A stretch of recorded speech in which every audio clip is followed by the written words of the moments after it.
Hello and welcome to Kathy Paints, where Kathy's not painting, she's reading and she's late and she dropped things and she had to do stuff but she's here now.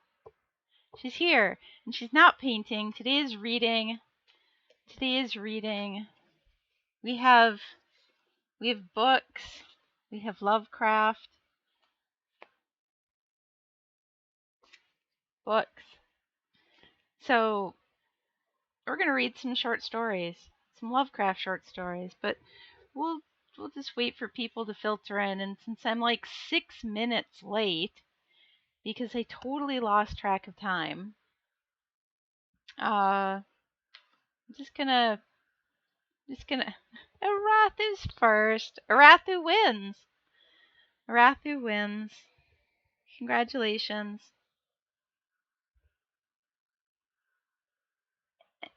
And Mr. Snowyak, the island painter, is second. Hey, Snowyak. It was a close call. It was a very close call.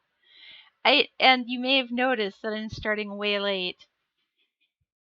Well, way late being 6 minutes, in fact.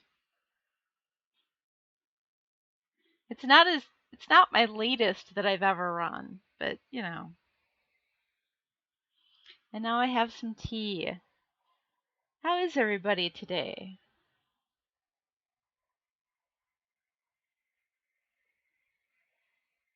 It's too hot. It's too hot to drink still. Hey, Substorm. Substorm, I start streaming on August 17th.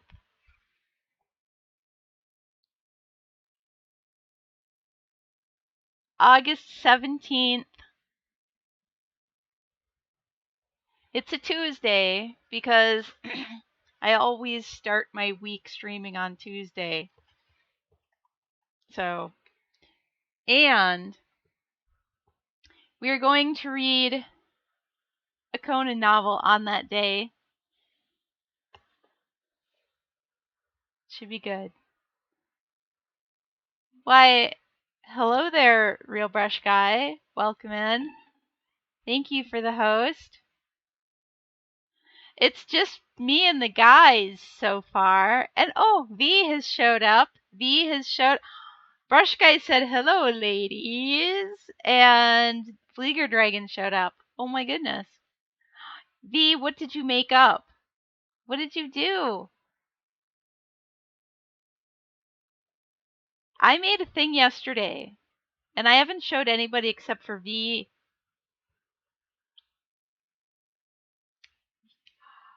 You made a shorkacorn? V made a shorkacorn? Oh, I have to see the thing. Oh my god. It's like a narwhal, but it's a shorkacorn. It totally is. Oh, he's so cute. That's amazing. Oh my goodness. That's awesome. Captain Mizzy. Oh, were you dying? I didn't know. I didn't know you were dying. Sibstorm says so many streams say welcome in, which sounds a lot like willkommen, which is fine. You know, Sibstorm, at this point, why not just say willkommen in Himmel?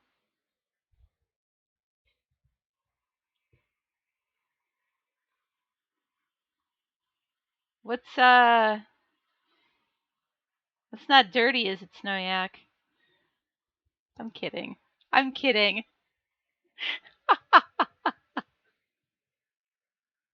Wie ist es guten Tag, friendos?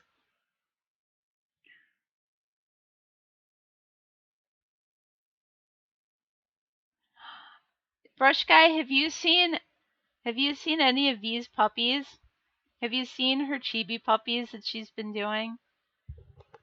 I feel like I'm like far, far away in my head. My voice seems really far away somehow. I think it's just me.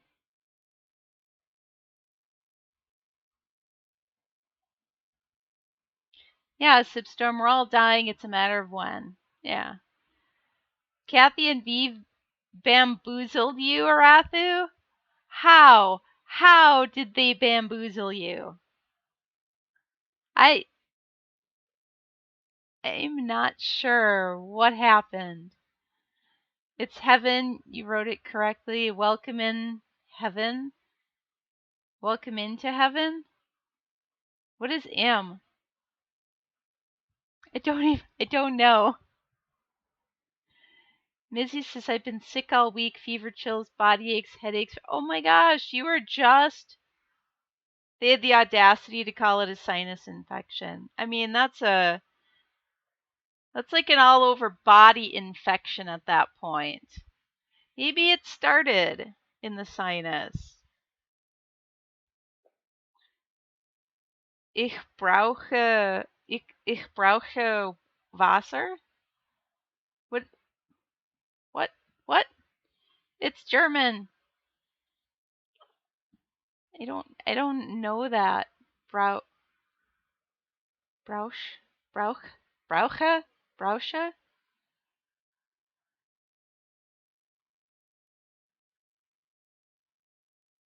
Hmm.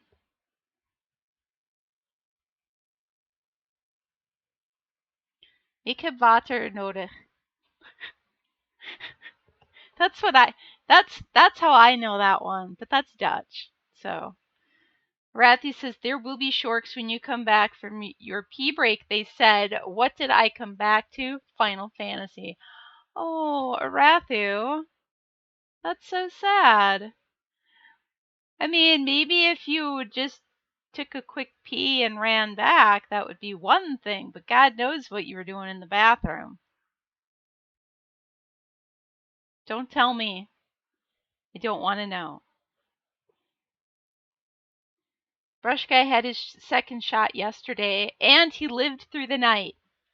So I did not get a haircut. My hair is all back here. It's up there. Somebody else asked me that today too. I just wound it around and stuck it up back there with a clip. Yes, all the hugs to Captain Mizzy. Definitely.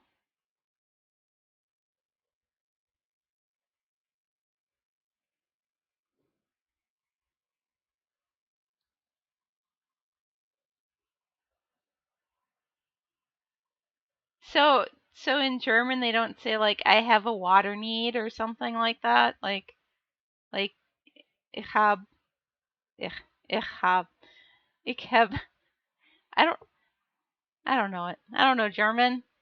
You people in your German, just get out.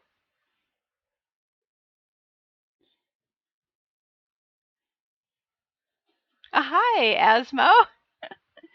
Where are the pigtails? The pigtails they're not here right now. It's just one probably looks more like an actual pigtail than pigtails do. Real Kathy has pigtails.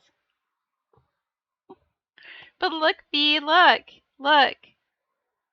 Look.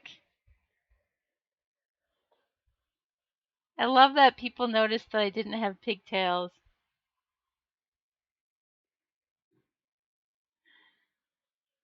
But that not that I had blue in my hair.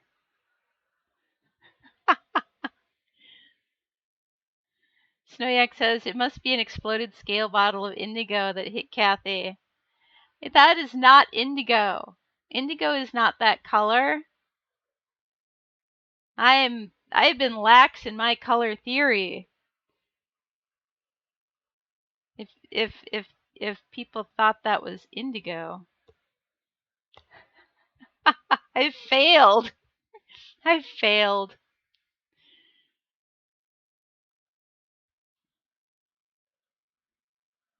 V says I saw the blue, but I needed to yell about pigtails. It's true. There's no pigtails going back and forth back there when I shake my head. It's a little weird. It is a little weird. Altdorf guard blue. Okay. So you know what I did? I have this it's called hair wax. and it's not actually a dye. So like this will just wash off when I wash my hair tomorrow. And there's blue and there's green. So there's green. You can kind of see it. It's much lighter. But they're both in here like all over. And now you know. Like you didn't really need to know that, but now you know. And I feel like now I need to get some green hair dye because I have this color blue hair dye. But I like this green and blue like in streaks together. Rushka says when you are thirsty you say ik habe Durst. Ik habe Durst.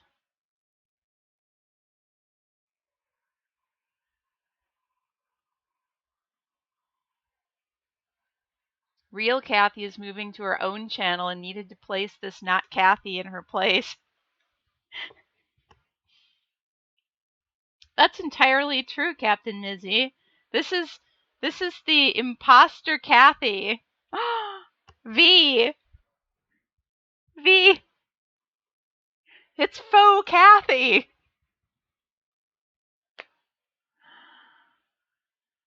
It's like when Zeltar shaved off his beard. Oh my goodness. It's like when Big Jim Slade shaved off his facial hair, and how weird was that? Very weird. V has redeemed Stretch. So I'm just gonna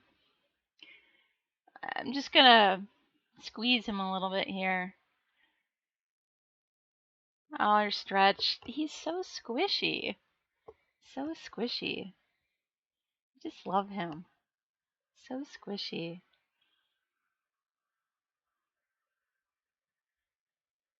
Snowyak has shaved his facial hair. Really? We'll get to see that soon.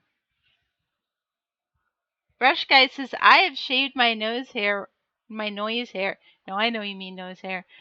So, but it was not enough for a brush? How did you know? That's what I was going to ask you. I was going to say, did you make a paintbrush with it?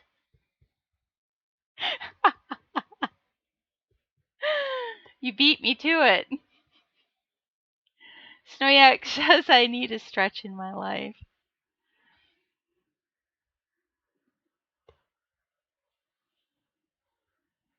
Everybody needs a Stretch in their life. It's good to have at least one good Stretch every day. I've been taking a break from that this week. For the most part.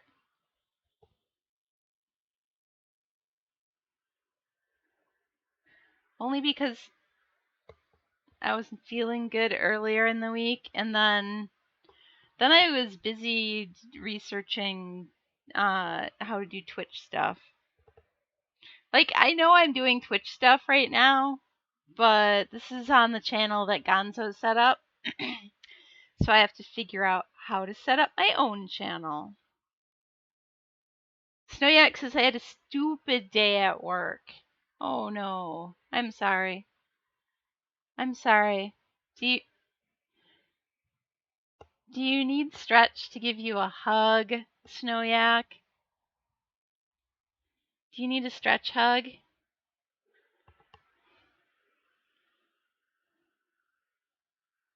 What would be a faux Rathu?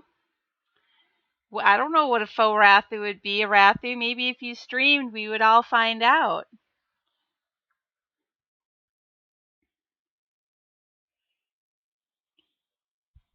Maybe it's,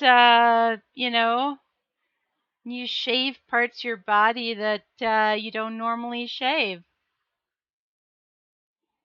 It's personal.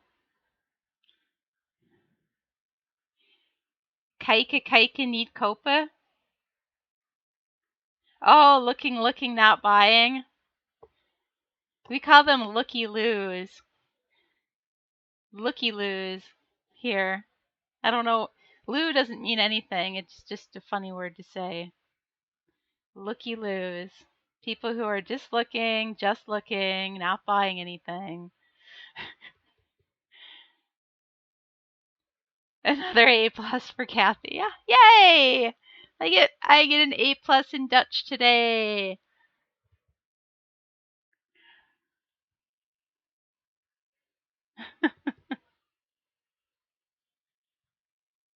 That's good because I skipped my Dutch lesson this morning. So I need to do that tonight after the stream. Hey, Mo's Magic. Mo's Magic says, hi, Kathy. You're going to do Striker Life too? You refresh. You refresh yourself, Mo. That should be correct.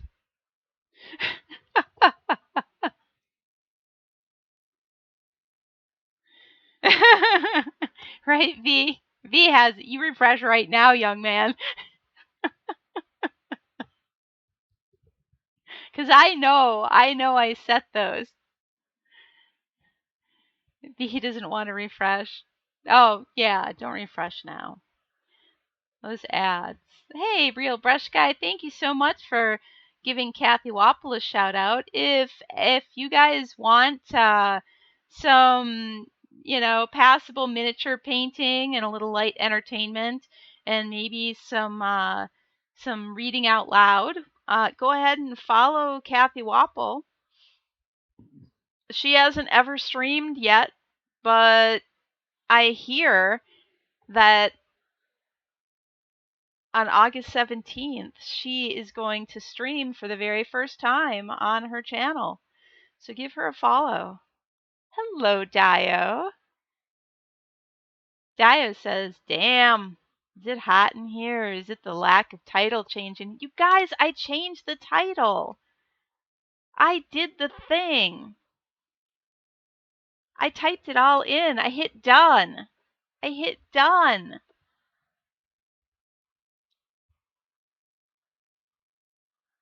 I did the thing. I did it. Now I have to go look. I typed this all in before I started. Damn it. It didn't change. Why did it not change? I guess I'll just do it again.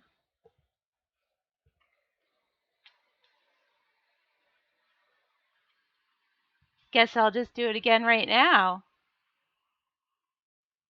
This is why I want my own place.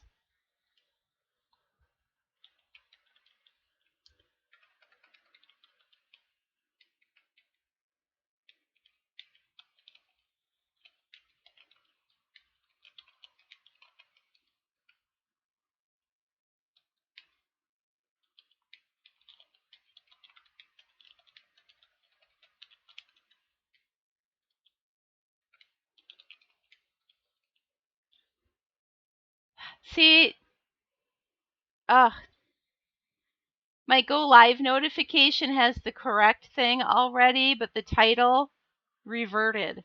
And the category reverted back. Because who even knows why? It's ridiculous. Ridiculous.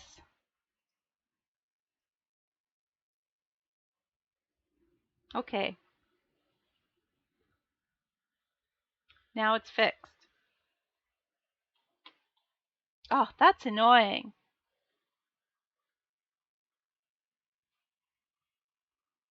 It's an ad about Suicide Squad. I heard it was not terrible. I heard that the new Suicide Squad is not terrible. I didn't hear that it was good. I heard that it was passable, but not terrible. So.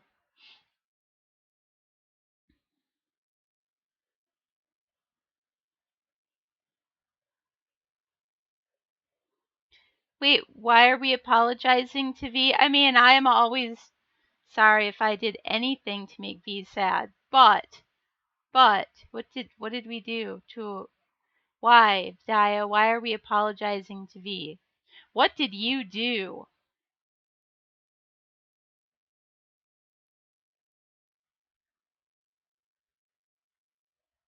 No, I changed it. I swear to God, I changed it.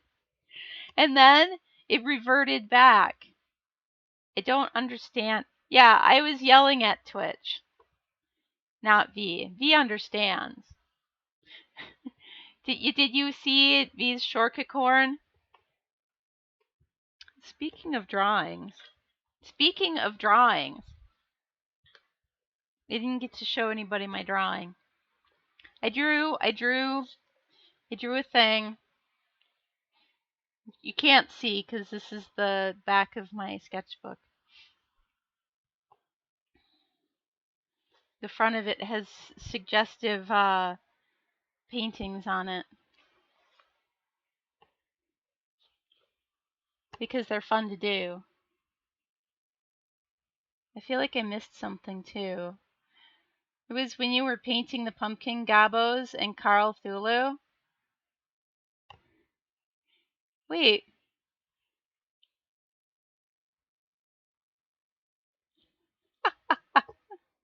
Wow, I did miss a whole bunch of things. When Snowyak said, "Did you read earlier? I listened to the first part of your interview with the useless wizard, Kathy." Yeah, I totally missed that. Yes. And then Mo said it still says Striker Life, and I'm okay with this. I'm not gonna play. No, I'm not gonna play Mechwarrior online. There are other things I would rather play. Also, I think that's a first-person shooter kind of game, and those make me sick. They like physically make me ill, unfortunately. Arathi says, "Passable, please. You are Kathy freaking Wapple." Aw, thank you. This may have been a little too subtle.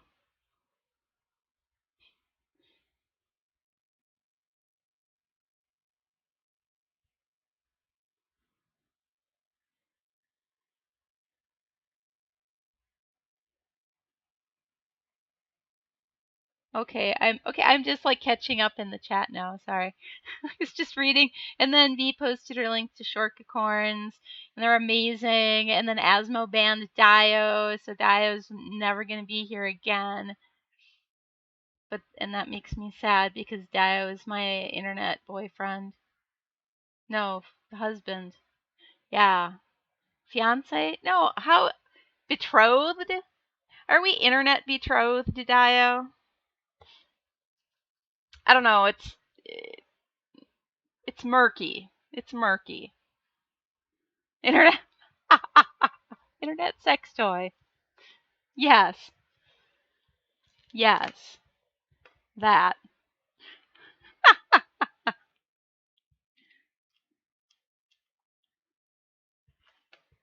So right next to my dinosaurs in a laser fight. I showed you guys my dinosaurs in a laser fight, right? Did I show you that, right?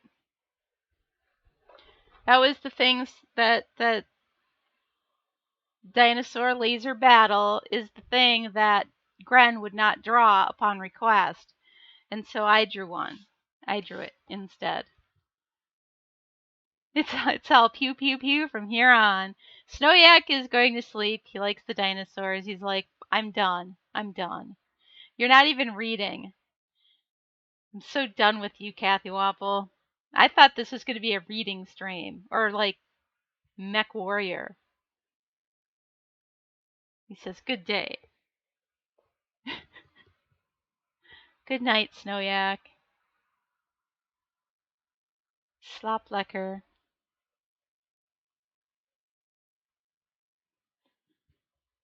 Have some pew pew pew dreams with dinosaurs in them.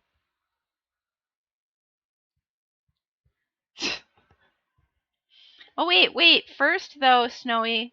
First, I have to show you what I drew. The other thing I drew. Look. I still have to make a bow in its hair, though. See?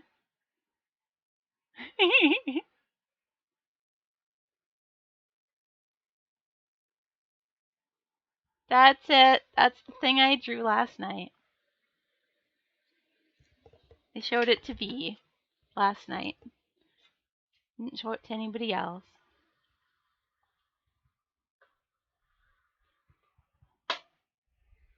Okay, now is the time to read. I didn't write down the things I was thinking of reading because why would I plan ahead like that?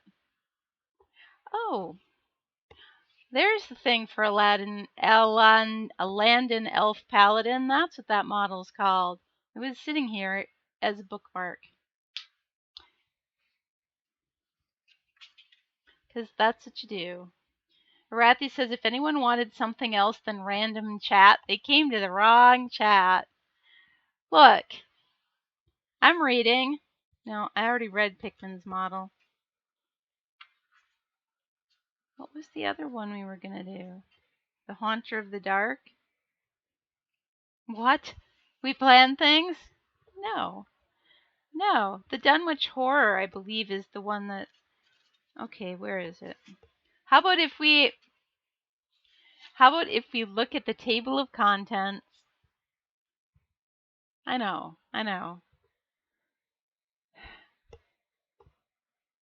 I think that I've read every other story in this one out loud to you, except for the Dunwich Horror.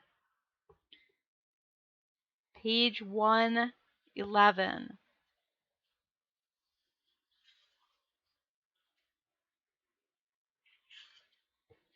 Page the Dunwich Horror, and this is where the spine is broken. So somebody must have really read this one a lot.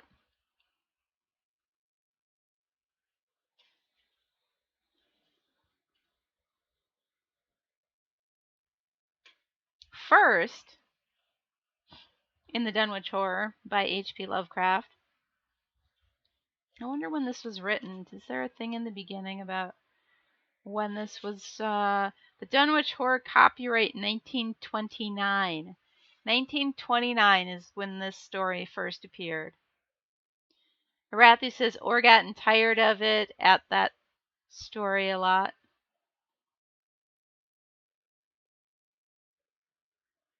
Alright, anyways. The Dunwich Horror by H.P. Lovecraft. First published in 1929. Oh, to break the book back? Yeah.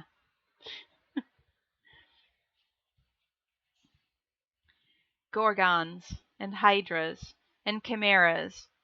Dire stories of Kileno and the Harpies may reproduce themselves in the brain of superstition, but they were there before. They are transcripts, types. The archetypes are in us and eternal. How else should the recital of that which we know in a waking sense to be false come to affect us at all? Is it that we naturally conceive terror from such objects, considered in their capacity of being able to inflict upon us bodily injury? Oh, least of all! These terrors are of older standing. They date beyond body, or with the body they would have been the same.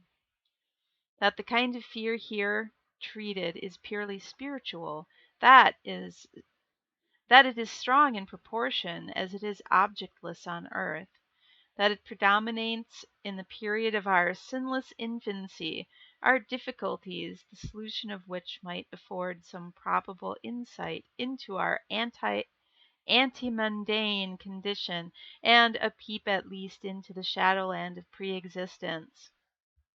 This is a quote from Charles Lamb, Witches and Other Night Fears. That was just gobbledygook to me.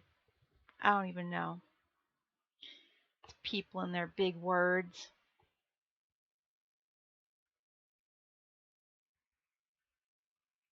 Harathu has dibs on the dragon.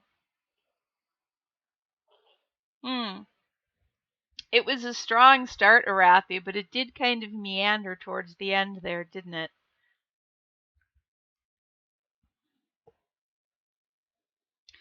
Well, let's see what happens.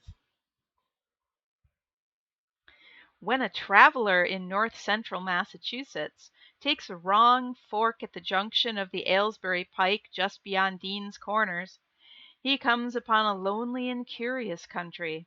The ground gets higher, and the briar-bordered stone walls press closer and closer against the ruts of the dusty curving road.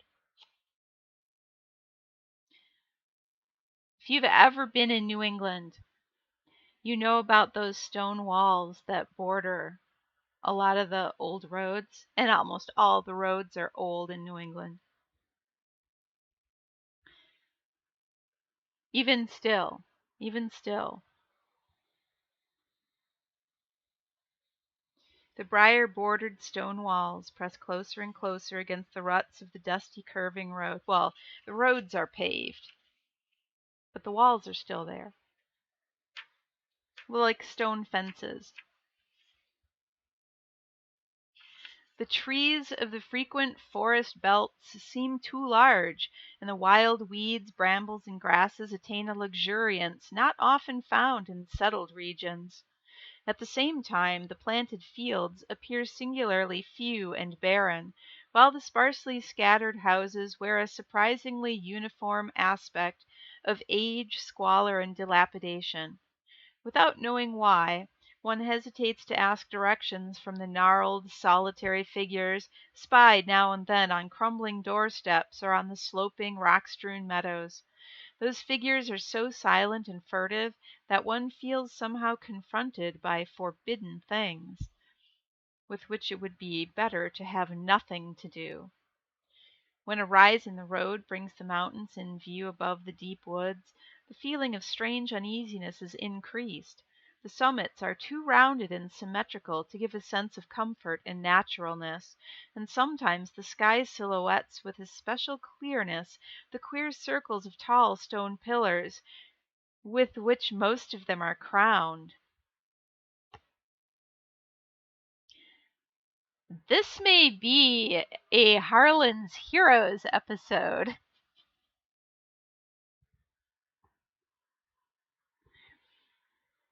Gorges and ravines are problematical depth intersect the way, and the crude wooden bridges always seem of dubious safety. When the road dips again, there are stretches of marshland that one instinctively dislikes, and indeed almost fears at evening, when unseen whippoorwills chatter and the fireflies come out in abnormal profusion to dance to the raucous, creepily insistent rhythms of stridently piping bullfrogs. The thin, shining line of the Miskatonic's upper reaches has an oddly serpent-like suggestion as it winds close to the feet of the domed hills among which it rises. As the hills draw nearer, one heeds their wooded sides more than their stone-crowned tops. Those sides loom up so darkly and precipitously that one wishes they would keep their distance, but there is no road by which to escape them. Across a covered bridge, one sees a small village huddled between the stream and the vertical slope of Round Mountain, and wonders at the cluster of rotting gambrel roofs, bespeaking an earlier architectural period than that of the neighboring region. It does not reassure to see, on a closer glance, that most of the homes are deserted and falling to ruin, and that the broken steepled church now harbors the one slovenly mercantile establishment of the hamlet. One dreads to trust the tenebrious tunnel of the bridge. Yet there is no way to avoid it. Once across, it is hard to prevent the impression of a faint malign odor about the village street, as of the massed mold and decay of centuries. It is always a relief to get clear of the place, and to follow the narrow road around the base of the hills and across the level country beyond, till it rejoins the Aylesbury Pike. Afterward one sometimes learns that one has been through Dunwich.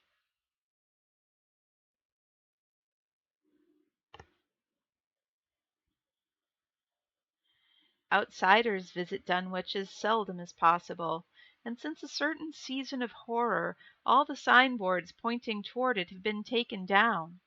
The scenery, judged by an ordinary aesthetic canon, is more than commonly beautiful, yet there is no influx of artists or summer tourists. 2 centuries ago, when talk of witch blood, Satan worship, and strange forest presences was not laughed at, it was the custom to give reasons for avoiding the locality. In our sensible age, since the Dunwich Horror of 1928 was hushed up by those who had the town's and the world's welfare at heart, people shun it without knowing exactly why. Perhaps one reason, though it cannot apply to uninformed strangers, is that the natives are now repellently decadent, having gone far from the path of retrogression so common in many New England backwaters. They have come to form a race by themselves, with the well-defined mental and physical stigmata of degeneracy and inbreeding. The average of their intelligence is woefully low, whilst their annals reek of overt viciousness and of half-hidden murders, incests, and deeds of almost unnameable violence and perversity. The old gentry, representing the 2 or 3 armigerous families which came from Salem in 1692, have kept somewhat above the general level of decay, though many branches are sunk into the sordid populace so deeply that only their names remain as a key to the origin they disgrace. Some of the Whateleys and bishops still send their eldest sons to Harvard.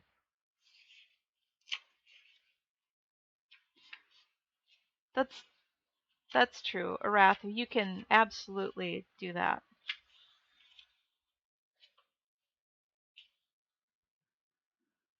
They send their sons to Harvard and Miskatonic, though those sons seldom return to the moldering gambrel roofs under which they and their ancestors were born.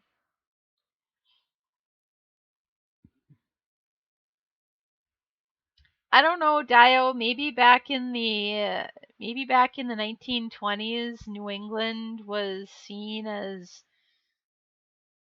kind of the same as that stereotype.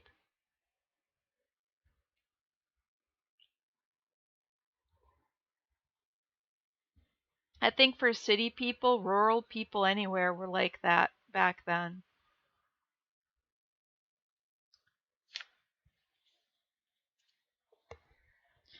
Ah, Misko's here, and he's redeemed Hail Hydrate, so cheers.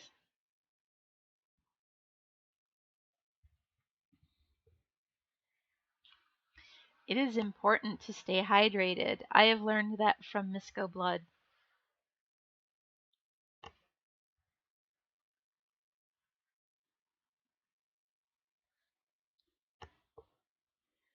Misko licks Kathy's hair. Ah, like a cat. You know how well, if you have long hair, then you know. They lick it, and then it sticks to their tongue, and it's like all the way up the strand of hair. Bap, bap. Stop it. No one, even those who have the facts concerning the recent horror, can say just what is the matter with Dunwich. Though old legends speak of unhallowed rites and conclaves of the Indians, amidst which they called forbidden shapes of shadow out of the great rounded hills, and made wild, orgiastic prayers that were answered by loud crackings and rumblings from the ground below.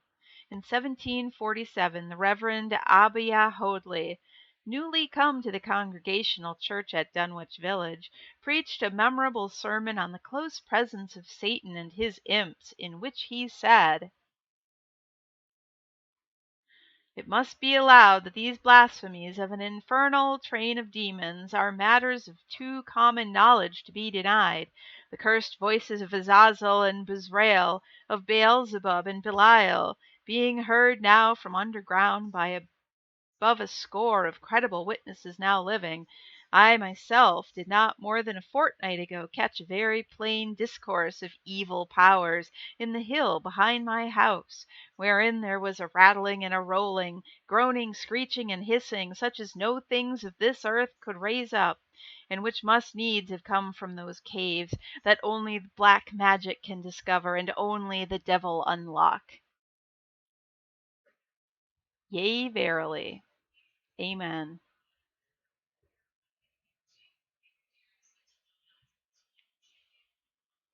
That's that's not very far in your case, Brush Guy. You're lucky that way.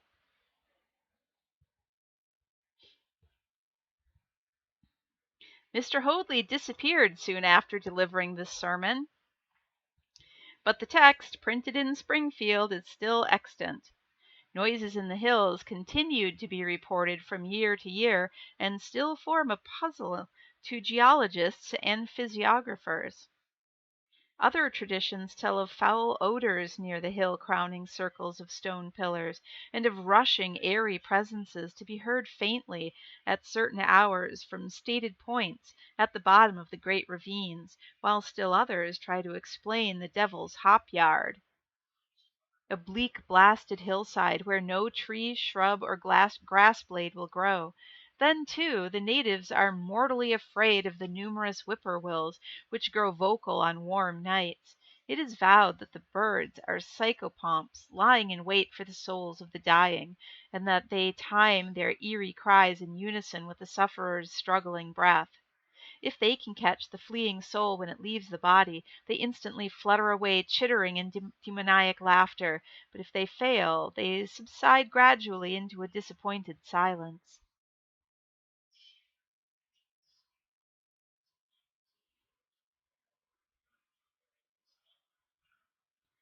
These tales, of course, are obsolete and ridiculous, because they come down from very old times. Dunwich is indeed ridiculously old, older by far than any of the communities within 30 miles of it. South of the village one may still spy the cellar walls and chimney of the ancient Bishop House, which was built before 1700, whilst the ruins of the mill at the Falls, built in 1806, form the most modern piece of architecture to be seen. Industry did not flourish here, and the 19th century factory movement proved short lived. Oldest of all are the great rings of rough hewn stone columns on the hilltops, but these are more generally attributed to the Indians than to the settlers. Deposits of skulls and bones found within these circles and around the sizable table-like rock on Sentinel Hill sustain the popular belief that such spots were once the burial places of the Pocumtucks, even though many ethnologists, disregarding the absurd probability of such a theory, persist in believing the remains Caucasian. Dio says, sorry about that smell in the hills. I had Taco Bell. Look, there's not a Taco Bell within 30 miles of there. It just said nothing within 30 miles. Chapter 2. He dropped the chalupa. That's what we're calling it. All right.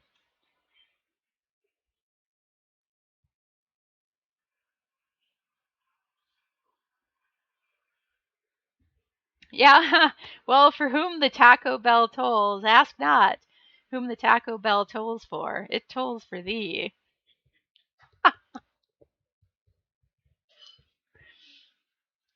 Hmm. It was in the township of Dunwich, in a large and partly inhabited farmhouse, set against a hillside 4 miles from the village, and 1.5 miles from any other dwelling, that Wilbur Whately was born at 5 a.m. on Sunday, the 2nd of February, 1913. This date was recalled because it was Candlemas, which people in Dunwich curiously observe under another name, and because the noises in the hills had sounded and all the dogs of the countryside had barked persistently throughout the night before. Less worthy of notice was the fact that the mother was one of the decadent Whateleys, a somewhat deformed, unattractive albino woman of 35, living with an aged and half-insane father, about whom the most frightful tales of wizardry had been whispered in his youth. Lavinia Whately had no known husband, but according to the custom of the region, made no attempt to disavow the child, concerning the other side of whose ancestry the country folk might and did speculate as wildly as they chose. No, pardon me. They speculated as widely as they chose, or wildly, either one. They both work.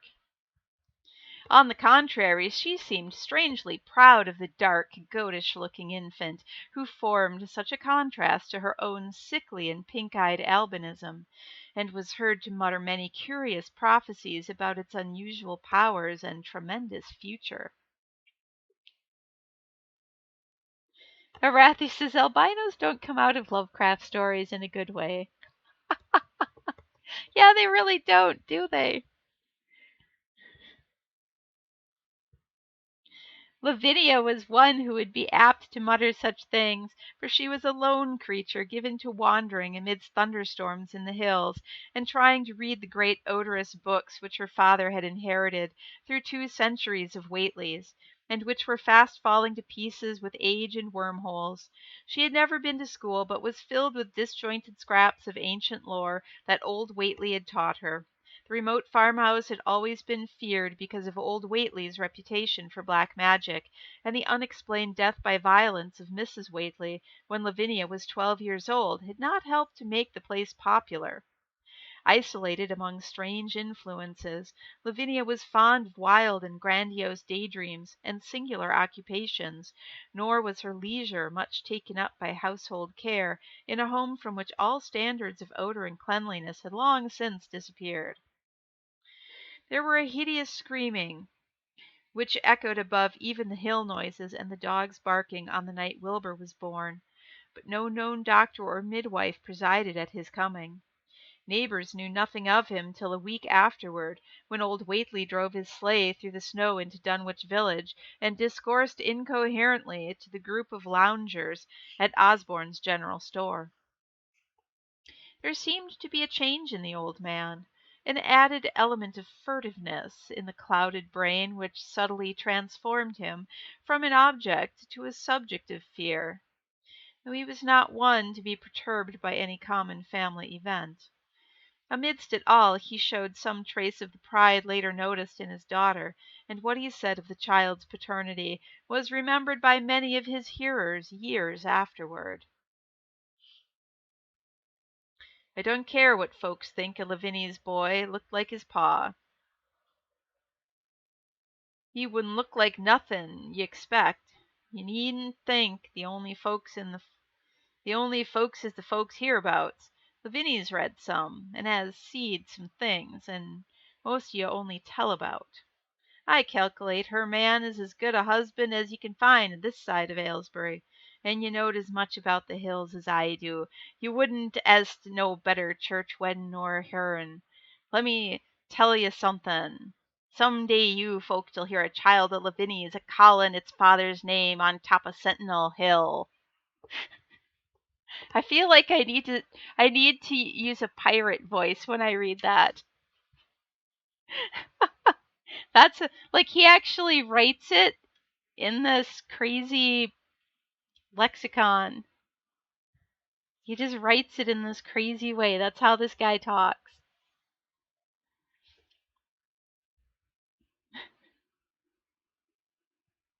Hey, Harcher.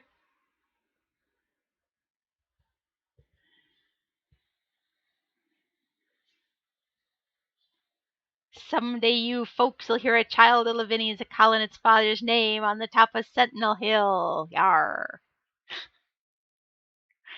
The only persons who saw Wilbur during the first month of his life were old Zechariah Whately, of the undecayed Whateleys, and Earl Sawyer's common-law wife, Mamie Bishop.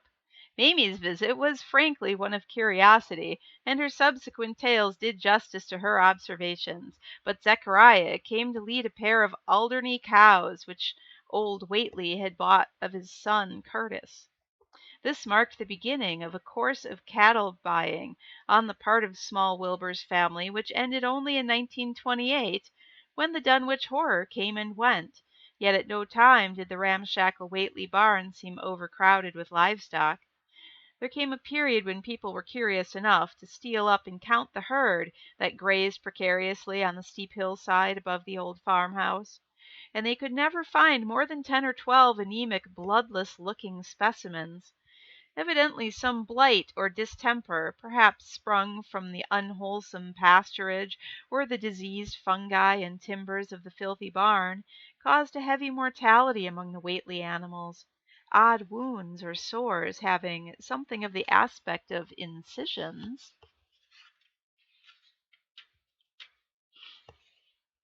seemed to afflict the visible cattle, and once or twice during the earlier months certain callers fancied they could discern similar sores about the throats of the gray, unshaven old man and his slatternly, crinkly-haired albino daughter. Somebody likes to drink some blood. Hey, Rise Spitfire. Hello there. Welcome. Today is reading day, and we are reading H.P. Lovecraft. We are reading the Dunwich Horror.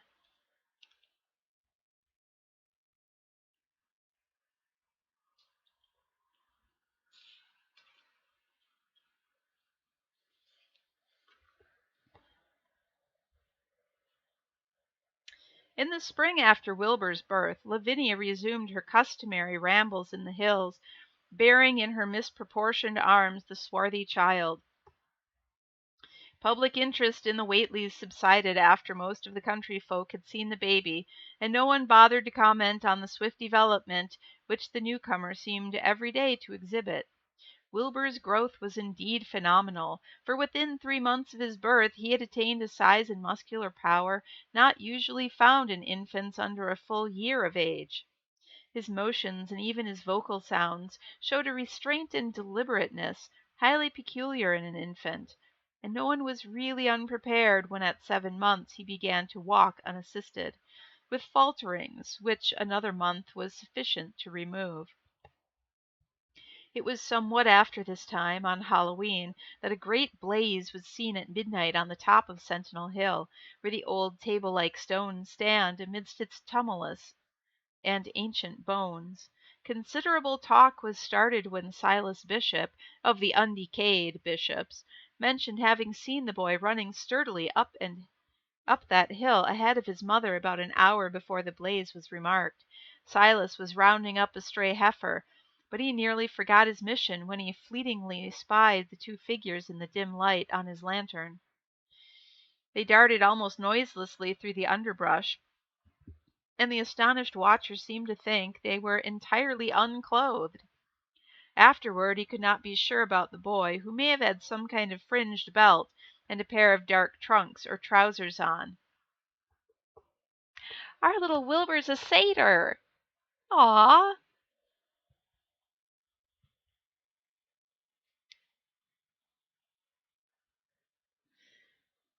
Wilbur was never subsequently seen alive and conscious without complete and tightly buttoned attire, the disarrangement or threatened disarrangement of which always seemed to fill him with anger and alarm.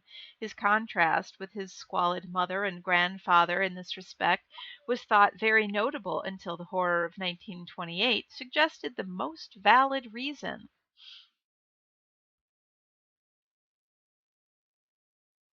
The next January gossips were mildly interested in the fact that Lavinia's black brat had commenced to talk, and at the age of only 11 months his speech was somewhat remarkable, both because of its difference from the ordinary accents of the region, and because it displayed a freedom from infantile lisping of which many children of 3 or 4 might well be proud. The boy was not talkative, yet when he spoke he seemed to reflect some elusive element wholly unpossessed by Dunwich and its denizens. The strangeness did not reside in what he said, or even in the simple idioms he used, but seemed vaguely linked with his intonation, or with the internal organs that produced the spoken sounds.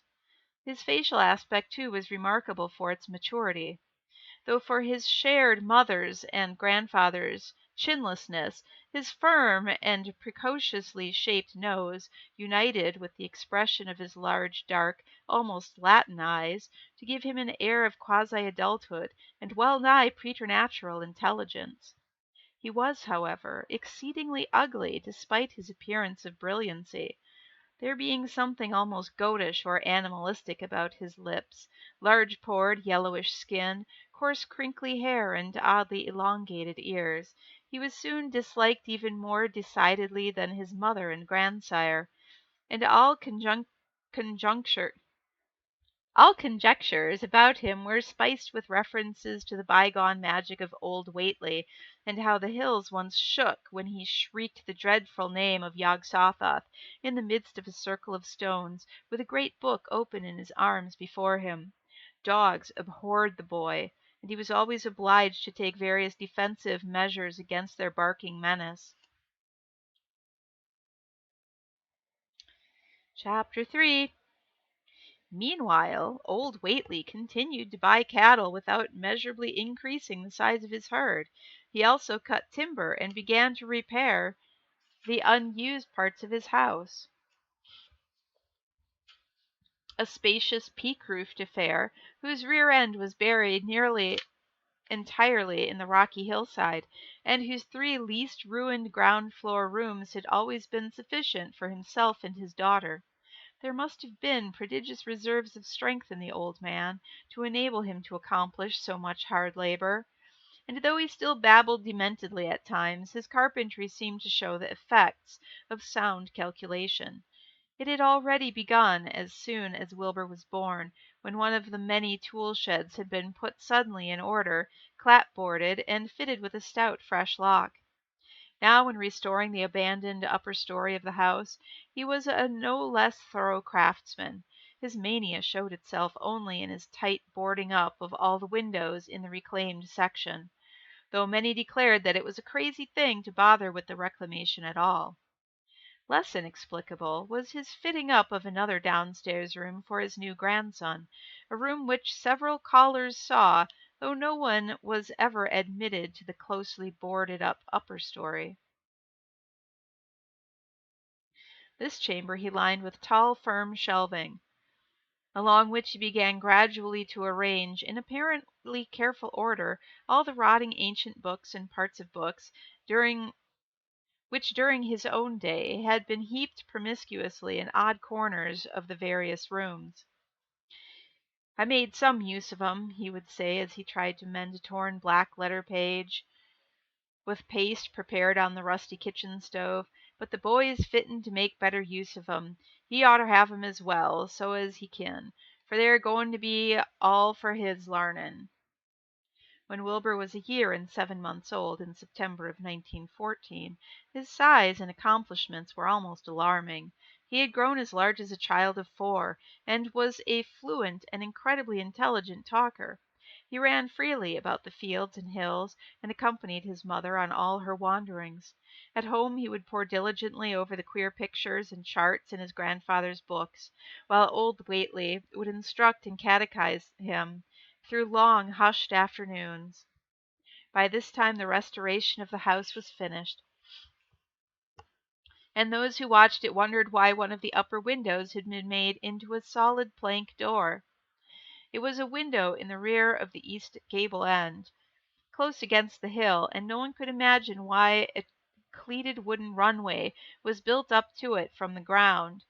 About the period of this work's completion, people noticed that the old tool house, tightly locked and windowlessly clapboarded since Wilbur's birth, had been abandoned again. The door swung listlessly open, and when Earl Sawyer once stepped within after a cattle-selling call on old Whately, he was quite discomposed by the singular odor he encountered. Such a stench, he averred, as he had never before smelt in all his life, except near the Indian circles on the hills, and which could not come from anything sane or of this earth. But then the homes and sheds of Dunwich folk had never been remarkable for olfactory immaculateness. The rear end of the house, yes. The following months were void of visible events, save that everyone swore to a slow but steady increase in the mysterious hill noises. On May Eve of 1915 there were tremors, which even the Aylesbury people felt, whilst the following Halloween produced an underground rumbling queerly synchronized with bursts of flame, "them witch Whately's doin'." From the summit of Sentinel Hill, Wilbur was growing up uncannily, so that he looked like a boy of 10 as he entered his 4th year. He read avidly by himself now, but talked much less than formerly. A settled taciturnity was absorbing him, and for the first time people began to speak specifically of the dawning look of evil in his goatish face. He would sometimes mutter in unfamiliar jargon and chant in bizarre rhythms which chilled the listener with a sense of unexplained terror. The aversion displayed toward him by dogs had now become a matter of wide remark, and he was obliged to carry a pistol in order to traverse the countryside in safety.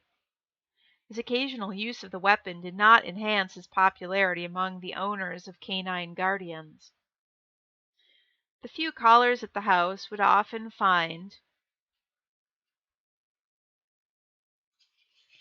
Lavinia alone on the ground floor, while odd cries and footsteps resounded in the boarded-up second story.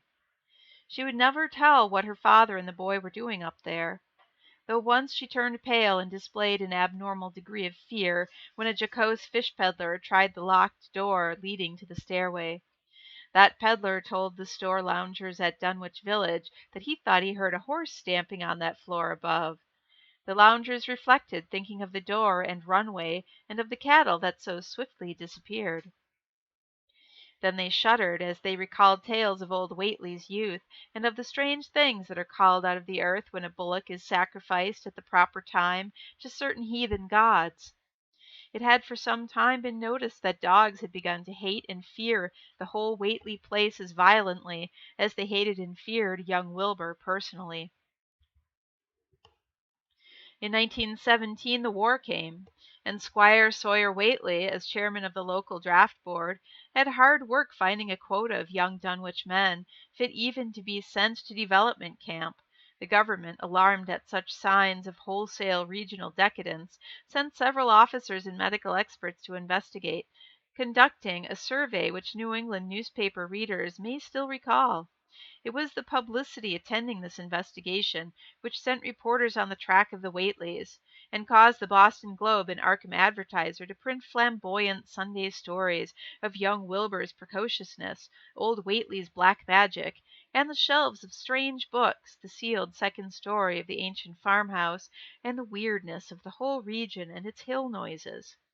Wilbur was 4.5 then, and he looked like a lad of 15. His lips and cheeks were fuzzy with a coarse dark brown, and his voice had begun to break. Earl Sawyer went out to the Whately place with both sets of reporters and cameramen, and called their attention to the queer stench which now seemed to trickle down from the sealed upper spaces. It was, he said, exactly like a smell he had found in the tool shed, abandoned, when the house was finally repaired, and like the faint odors which he sometimes thought he caught near the stone circle on the mountains. Dunwich folk read the stories when they appeared, and grinned over the obvious mistakes. They wondered, too, why the writers made so much of the fact that old Whately always paid for his cattle in gold pieces of extremely ancient date. The Whateleys had received their visitors with ill-concealed distaste, though they did not dare court further publicity by a violent resistance or refusal to talk. Chapter 4. For a decade the annals of the Whateleys sink indistinguishably into the general life of a morbid community, used to their queer ways and hardened to their May Eve and All Hallows orgies. Twice a year they would light fires on the top of Sentinel Hill, at which time the mountain rumblings would recur with greater and greater violence, while at all seasons there were strange and portentous doings at the lonely farmhouse. In the course of time, callers professed to hear sounds in the sealed upper story, even when all the family were downstairs, and they wondered how swiftly or how lingeringly a cow or bullock was usually sacrificed. There was talk of a complaint to the Society for the Prevention of Cruelty to Animals, but nothing ever came of it. Since Dunwich folks are never anxious to call the outside world's attention to themselves.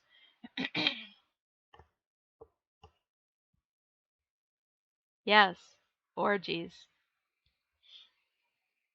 About 1923, when Wilbur was a boy of 10, whose mind, voice, stature, and bearded face gave all the impressions of maturity. A second great siege of carpentry went on at the old house.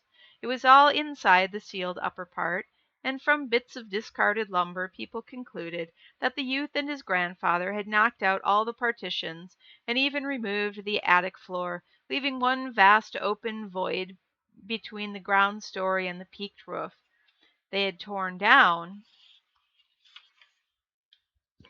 the great central chimney, too, and fitted the rusty range with a flimsy outside tin stovepipe. In the spring after this event, old Whately noticed the growing number of whippoorwills that would come out of Cold Spring Glen to chirp under his window at night. He seemed to regard the circumstance as one of great significance, and told the loungers at Osborne's that he thought his time had almost come.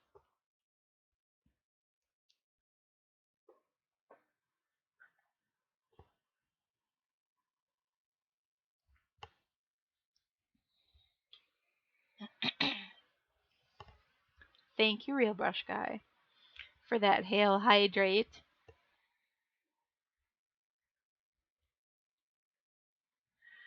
They whistled just in tune with my breathin' now, he said, and I guess they're gettin' ready to catch my soul. They know what's a-goin' about and don't calculate to miss it. Y'all know, boys, after I'm gone, whether they get me or not. If they do, they'll keep up a singin' and laughin' till break o' day. If they don't, they'll kind of go quiet down. I expect them and the souls they hunt for have some pretty tough tussles sometimes. On Lammas night, 1924, Dr. Houghton of Aylesbury was hastily summoned by Wilbur Whately, who had lashed his one remaining horse through the darkness, and telephoned from Osborne's in the village. He found old Whately in a very grave state, with a cardiac action and stertorous breathing that told of an end not far off. The shapeless albino daughter and oddly bearded grandson stood by the bedside, whilst from the vacant abyss overhead there came a disquieting suggestion of rhythmical surging or lapping, as of the waves on some level beach. The doctor, though, was chiefly disturbed by the chattering night birds outside, a seemingly limitless legion of whippoorwills that cried their endless message in repetition, timed diabolically to the wheezing gasps of the dying man. It was uncanny and unnatural, too much, thought Dr. Houghton, like the whole of the region he had entered so reluctantly in response to the urgent call. Toward 1 o'clock old Whately gained consciousness and interrupted his wheezing to choke out a few words to his grandson. More space, Willie, more space soon. You grows, and that grows faster. It'll be ready to serve you soon, boy. Open up the gates to Yog Sothoth with that long chant that you'll find on page 751 of the complete edition, and then put a match to the prison. Fire from earth can't burn it, nohow. He was obviously quite mad. After a pause, during which the flock of whippoorwills outside adjusted their cries to the altered tempo, while some indications of the strange hill noises came from afar off, he added another sentence or two. Feed it regular, Willie, and mind the quantity, but don't let it grow too fast for the place, or if it busts quarters or gets out before you opens to Yog Sothoth, it's all over and no use. Only them from beyond can make it multiply and work. Only them, the old uns, as wants to come back. But the speech gave place to gasps again, and Lavinia screamed at the way the whippoorwills followed the change. It was the same for more than an hour. When the final throaty rattle came, Dr. Houghton drew his shrunken lids over the gazing gray eyes as the tumult of birds faded imperceptibly to silence. Lavinia sobbed, but Wilbur only chuckled, whilst the hill noises rumbled faintly. They didn't get him, he muttered in his heavy bass voice. The birds did not get his soul.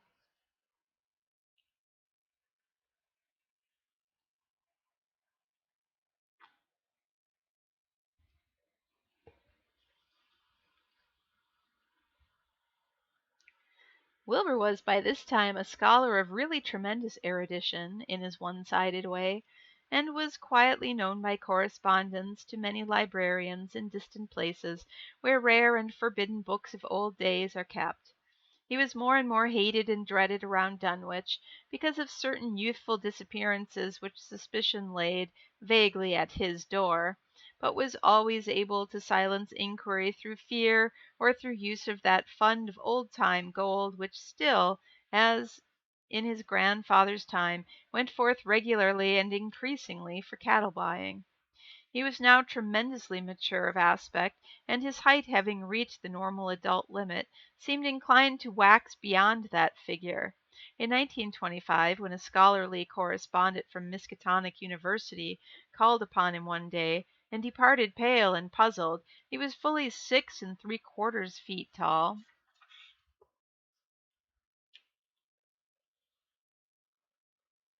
Through all the years Wilbur had treated his half-deformed albino mother with a growing contempt, finally forbidding her to go to the hills with him on May Eve and Hallowmas, and in 1926 the poor creature complained to Mamie Bishop of being afraid of him. There's more about him as I know than I can tell you, Mamie, she said, and nowadays there's more and more what I know. I vow afore God I don't know what he wants, nor what he's a-trying to do. That Halloween the hill noises sounded louder than ever, and fire burned on Sentinel Hill as usual, but people paid more attention to the rhythmical screaming of vast flocks of unnaturally belated whippoorwills, which seemed to be assembled near the unlighted Whately farmhouse. After midnight their shrill notes burst into a kind of pandemoniac cachinnation which filled all the countryside, and not until dawn did they finally quiet down. Then they vanished, hurrying southward, where they were fully a month overdue. What this meant no one could quite be certain until later.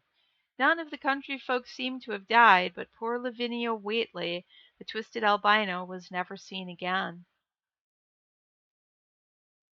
So they got her. They got her soul. In the summer of 1927, Wilbur repaired 2 sheds in the farmyard, and began moving his books and effects out to them. Soon afterward Earl Sawyer told the loungers at Osborne's that more carpentry was going on in the Whately farmhouse.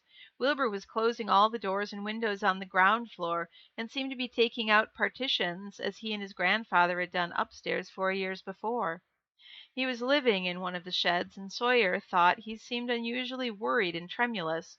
People generally suspected him of knowing something about his mother's disappearance, and very few ever approached his neighborhood now. His height had increased to more than 7 feet, and showed no signs of ceasing its development. Chapter 5. The following winter brought an event no less strange than Wilbur's first trip outside the Dunwich region. Correspondence with the Widener Library at Harvard, the Bibliothèque Nationale in Paris, and the British Museum, the University of Buenos Aires, and the Library of Miskatonic University at Arkham had failed to get him the loan of a book he desperately wanted. So at length he set out in person, shabby, dirty, bearded, and uncouth of dialect, to consult the copy at Miskatonic, which was the nearest to him geographically. Almost 8 feet tall, and carrying a cheap new valise from Osborne's general store, this dark and goatish gargoyle appeared one day in Arkham in quest of the dreaded volume kept under lock and key at the college library. We all know what book this is that he's talking about, right? We we do know.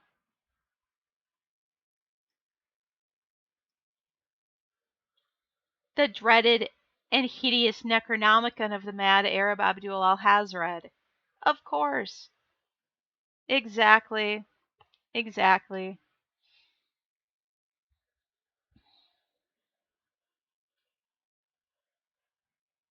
Brush guy knows. And it's in Olaus Wormius's Latin version as printed in Spain in the 17th century. He had never seen a city before, but had no thought save to find his way to the university grounds, where indeed he passed heedlessly by the great white-fanged watchdog that barked with unnatural fury and enmity and tugged frantically at its stout chain. Asmo says, "Oh, I figured they had a copy of my journal." It's almost the same thing, though, really. I'm pretty sure that's what the mad Arab had copied all those years ago. Just Asmo's journal.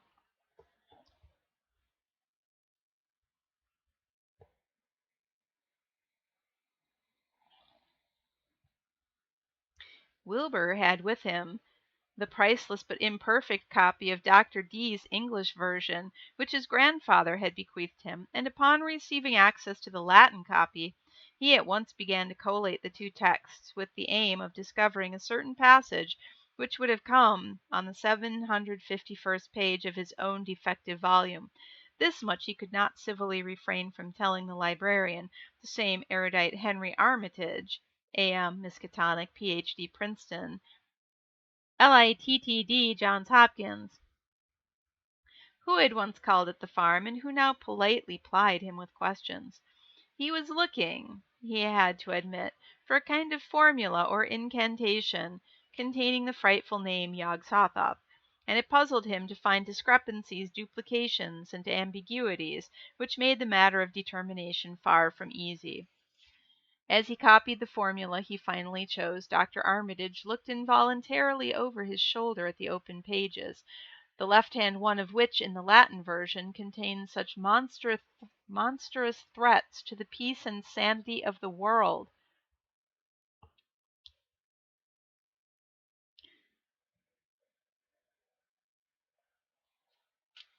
"Nor is it to be thought," ran the text as Armitage mentally translated it, "that man is either the oldest or the last of earth's masters, or that the common bulk of life and sustenance walks alone. The old ones were, the old ones are, and the old ones shall be. Not in the spaces we know, but between them. They walk serene and primal, undimensioned, and to us unseen. Yog-Sothoth knows the gate. Yog-Sothoth is the gate. Yog-Sothoth is the key and guardian of the gate. Past, present, future, all are one in Yog-Sothoth. He knows where the old ones broke through of old, and where they shall break through again. He knows where they have trod earth's fields, and where they still tread them, and why no one can behold them as they tread.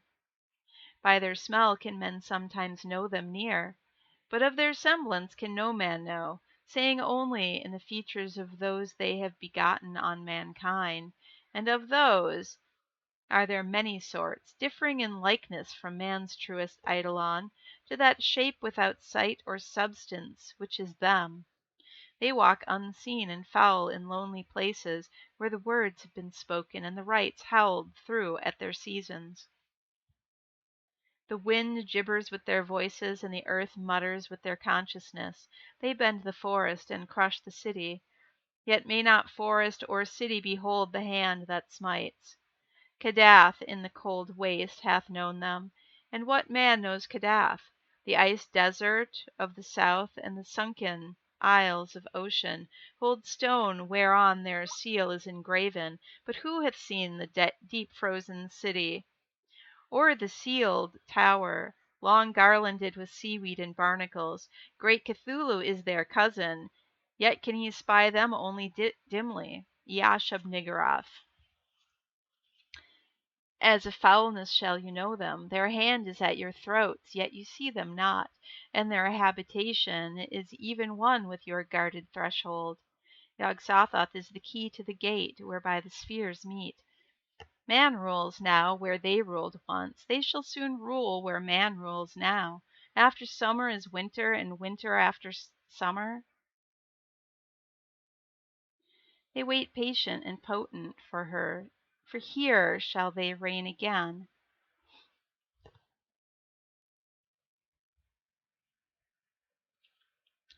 Dr. Armitage, associating what he was reading with what he had heard of Dunwich and its brooding presences, and of Wilbur Whately, and his dim, hideous aura that stretched from a dubious birth to a cloud of probable matricide felt a wave of fright as tangible as a draught of the tomb's cold clamminess.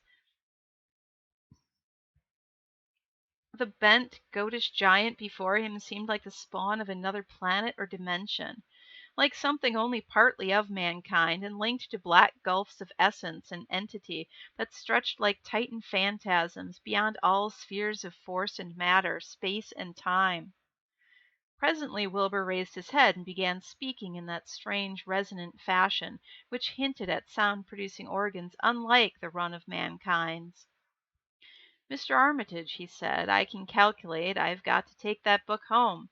They's things in it that I've got to try under certain conditions that I can't get here, and it'd be a mortal sin to let a red tape rule hold me up. Let me take it along, sir, and I'll swear they weren't nobody know the difference. I don't need to tell you I'll take good care of it. It weren't me that put this D copy in the shape it's in."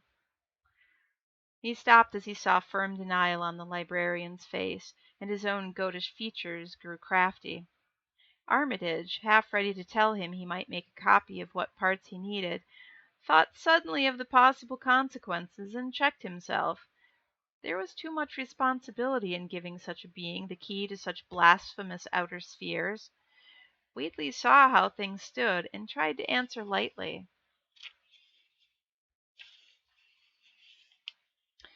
"Well, all right, if you feel that way about it. Maybe Harvard won't be so fussy as you be." And without saying more, he rose and strode out of the building, stooping at each doorway. Armitage heard the savage yelping of the great watchdog, and studied Whately's gorilla-like lope as he crossed the bit of campus visible from the window. He thought of the wild tales he had heard and recalled the old Sunday stories in the Advertiser. These things and the lore he had picked up from Dunwich rustics and villagers during his one visit there. Unseen things, not of Earth, or at least not of tridimensional Earth, rushed fetid and horrible through the New England's glens and brooded obscenely on the mountain tops. Of this he had long felt certain. Now he seemed to sense the close presence of some terrible part of the intruding horror, and to glimpse a hellish advance in the black dominion of the ancient and once passive nightmares. He locked away the Necronomicon with a shudder of disgust, but the room still reeked with an unholy and unidentifiable stench. "As a foulness shall you know them," he quoted. Yes, the odor was the same as that which had sickened him at the Whately farmhouse less than 3 years before. He thought of Wilbur, goatish and ominous, once again, and laughed mockingly at the village rumors of his parentage. "Inbreeding?" Armitage muttered half aloud to himself. "Great God, what simpletons! Show them Arthur Macon's Great God Pan, and they'll think it a common Dunwich scandal. But what thing, what cursed shapeless influence, on or off this three-dimensioned earth, what was Wilbur Whately's father? Born on Candlemas, 9 months after May Eve of 1912, when the talk about the queer earth noises reached clear to Arkham? What walked on the mountain that May night? What rude mass horror fastened itself on the world in half-human flesh and blood?" During the ensuing weeks Dr. Armitage set about to collect all possible data on Wilbur Whately and the formless presences around Dunwich. He got in communication with Dr. Houghton of Aylesbury, who had attended old Whately in his last illness, and found much to ponder over his grandfather's last words, as quoted by the physician. A visit to Dunwich village failed to bring out much that was new, but a close survey of the Necronomicon in those parts which Wilbur had sought so avidly seemed to supply new and terrible clues to the nature, methods, and desires of the strange evil so vaguely threatening this planet. Talks with several students of archaic lore in Boston, and letters to many others elsewhere, gave him a growing amazement which passed slowly through varied degrees of alarm to a state of really acute spiritual fear. As the summer drew on, he felt dimly that something ought to be done about the lurking terrors of the upper Miskatonic Valley, and about the monstrous being known to the human world as Wilbur Whately. The Dunwich Horror itself came between Lammas and the equinox in 1928, and Dr. Armitage was among those who witnessed its monstrous prologue. Just FYI, we are between Lammas and the equinox right now. Lammas was just a few days ago.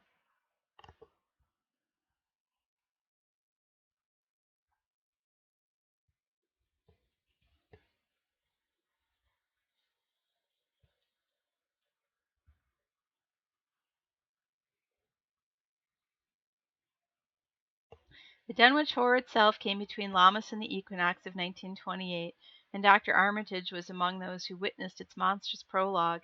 He had heard, meanwhile, of Whately's grotesque trip to Cambridge, and of his frantic efforts to borrow or copy from the Necronomicon at the Widener Library. Those efforts had been in vain, since Armitage had issued warnings of the keenest intensity to all librarians having charge of the dreaded volume. Wilbur had been shockingly nervous at Cambridge, anxious for the book, yet almost equally anxious to get home again, as if he feared the results of being away too long.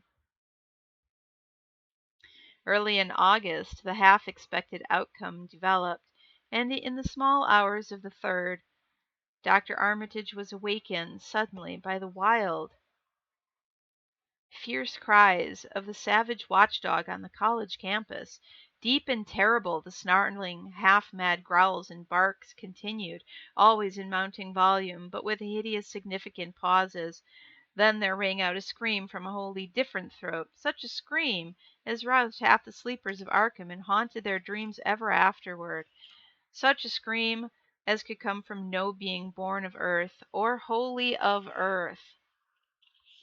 Armitage hastened into some clothing, and rushing across the street and lawn to the college buildings, saw that others were ahead of him, and heard the echoes of a burglar alarm still shrilling from the library. An open window showed black and gaping in the moonlight. What had come had indeed completed its entrance, for the barking and the screaming, now fast fading into a mixed low growling and moaning, proceeded unmistakably from within. Some instinct warned Armitage that what was taking place was not a thing for unfortified eyes to see, so he brushed back the crowd with authority as he unlocked the vestibule door. Among the others he saw Professor Warren Rice and Dr. Francis Morgan, men to whom he had told some of his conjectures and misgivings, and these two he motioned to accompany him inside. The inward sounds, except for a watchful droning whine from the dog, had by this time quite subsided, but Armitage now perceived with a sudden start that a loud chorus of whippoorwills among the shrubbery had commenced a damnably rhythmical piping, as if in unison with the last breaths of a dying man. The building was full of a frightful stench, which Dr. Armitage knew too well, and the three men rushed across the hall to the small genealogical reading room whence the low whining came. For a second nobody dared to turn on the light. Then Armitage summoned up his courage and snapped the switch. One of the three, it is not certain which, shrieked aloud at what sprawled before them among disordered tables and overturned chairs. Professor Rice declared that he wholly lost consciousness for an instant, though he did not stumble or fall. The thing that lay half bent on its side in a fetid pool of greenish yellow ichor and tarry stickiness was almost 9 feet tall, and the dog had torn off all the clothing and some of the skin. It was not quite dead, but twitched silently and spasmodically, while its chest heaved in monstrous union with the mad piping of the expectant whippoorwills outside. Bits of shoe leather and fragments of apparel were scattered about the room, and just inside the window an empty canvas sack lay where it had evidently been thrown. Near the central desk a revolver had fallen. A dented but undischarged cartridge later explained why it had not been fired. The thing itself, however, crowded out all other images at the time. It would be trite and not wholly accurate to say that no human pen could describe it, but one may properly say that it could not be vividly visualized by anyone whose ideas of aspect and contour are too closely bound up with the common life forms of this planet and of the 3 known dimensions. It was partly human, beyond a doubt, with very man-like hands and head, and the goatish, chinless face had the stamp of the Whateleys upon it, but the torso and lower parts of the body were teratologically fabulous, so that only generous clothing could ever have enabled it to walk on earth unchallenged or uneradicated.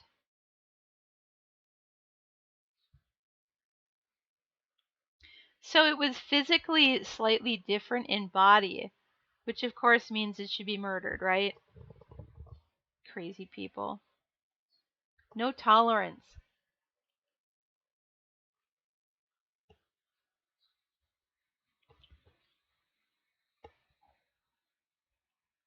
Above the waist, it was semi-anthropomorphic, though its chest, where the dog's rending paws still rested watchfully, had the leathery, reticulated hide of a crocodile or alligator. The back was piebald with yellow and black, and dimly suggested the squamous covering of certain snakes. Below the waist, though, it was the worst, for here all human resemblance left off, and sheer fantasy began. The skin was thickly covered with coarse black fur, and from the abdomen a score of long greenish-gray tentacles with red sucking mouths protruded limply. Their arrangement was odd and seemed to follow the symmetries of some cosmic geometry unknown to Earth or the solar system.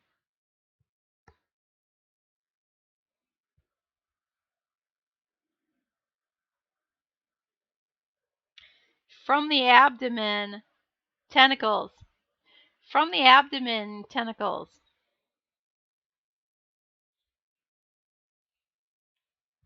A score of long greenish-gray tentacles with red sucking mouths protruded limply. Their arrangement was odd and seemed to follow the symmetries of some cosmic geometry unknown to Earth or the solar system. On each of the hips, deep set in a kind of pinkish ciliated orbit, was what seemed to be a rudimentary eye, whilst in lieu of a tail there depended a kind of trunk or feeler with purple annular markings, and with many evidences of being an undeveloped mouth or throat. The limbs, save for their black fur, roughly resembled the hind legs of prehistoric Earth's giant saurians, and terminated in ridgy veined pads that were neither hooves nor claws. When the thing breathed, its tail and tentacles rhythmically changed color, as if from some circulatory cause normal to the non-human greenish tinge, whilst in the tail it was manifest as a yellowish appearance which alternated with a sickly grayish white in the spaces between the purple rings. Of genuine blood there was none, only the fetid greenish yellow ichor, which trickled along the painted floor beyond the radius of the stickiness, and left a curious discoloration behind it.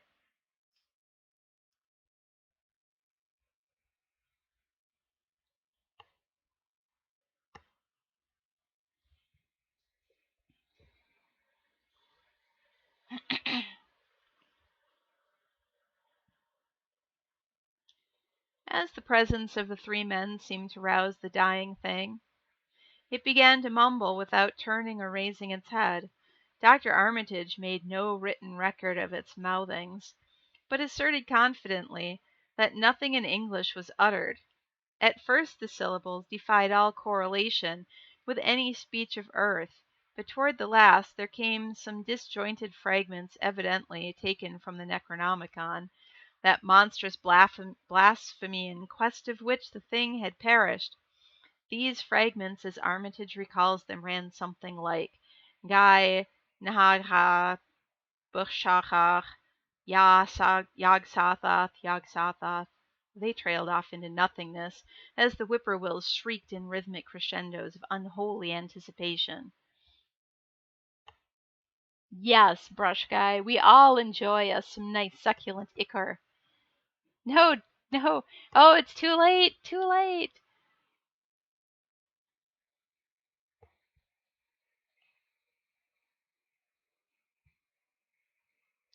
Then came a halt in the gasping, and the dog raised its head in a long, lugubrious howl, A change came over the yellow goatish face of the prostrate thing, and the goat-black eyes fell in appallingly.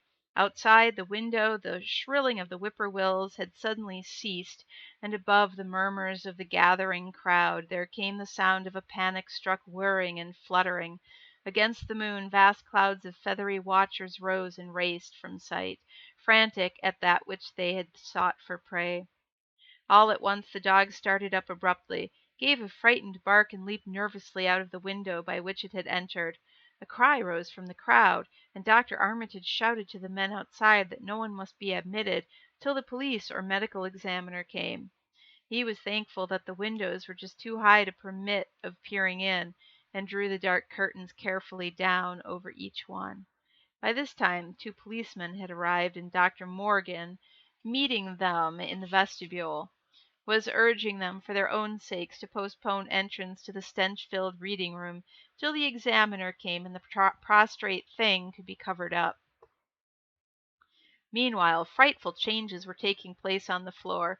One need not describe the kind and rate of shrinkage and disintegration that occurred before the eyes of Dr. Armitage and Professor Rice, but it is permissible to say that aside from the external appearance of face and hands, the really human element in Wilbur Whately must have been very small.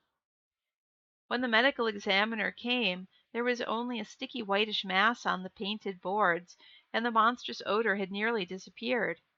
Apparently Whately had had no skull or bony skeleton, at least in any true or stable sense. He had taken somewhat after his unknown father.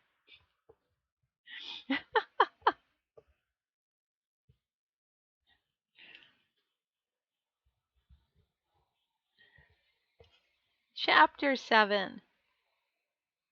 Yet all this was only the prologue of the actual Dunwich Horror. Formalities were gone through by bewildered officials, abnormal details were duly kept from press and public, and men were sent to Dunwich and Aylesbury to look up property and notify any who might be heirs of the late Wilbur Whately.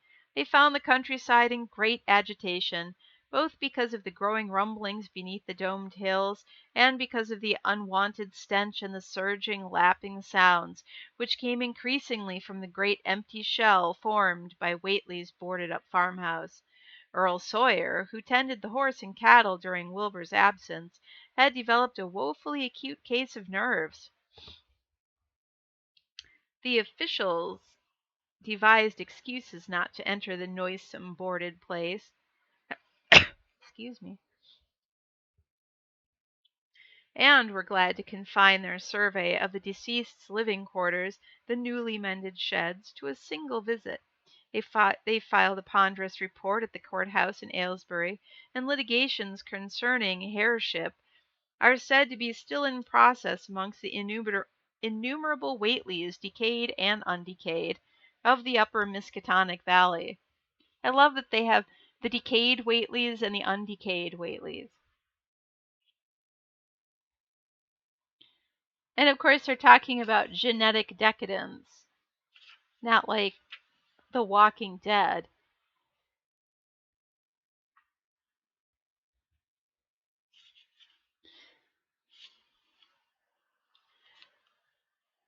An almost interminable manuscript in strange characters written in a huge ledger and adjusted and adjudged a sort of diary because of the spacing and the variations in ink and penmanship. What genetic decadence?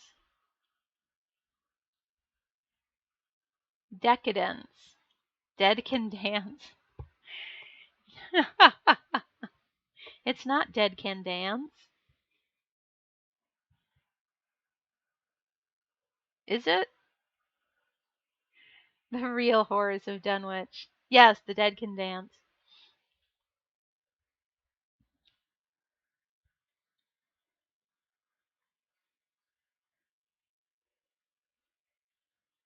The variations in ink and penmanship presented a baffling puzzle to those who found it on the old bureau which served as its owner's desk.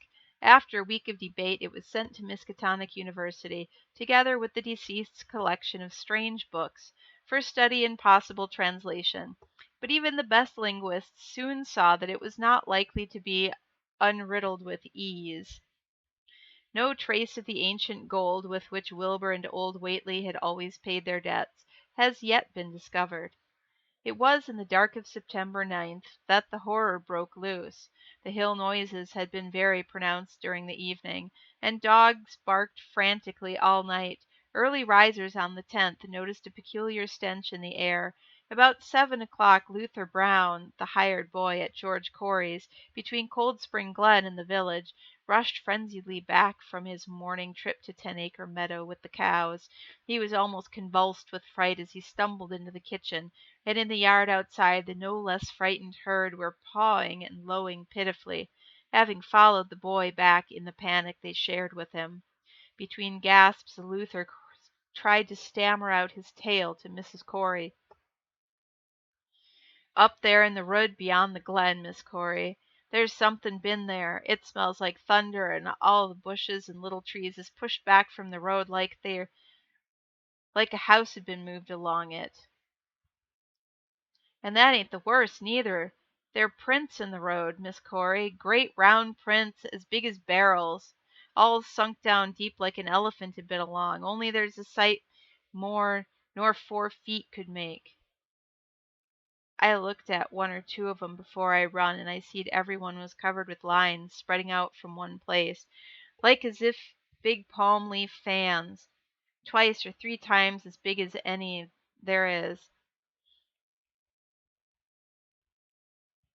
Had to have been pounding down into the road, and the smell was awful like what it was around Wizard Whately's old house." Here he faltered and seemed to shiver afresh with the fright that had sent him flying home.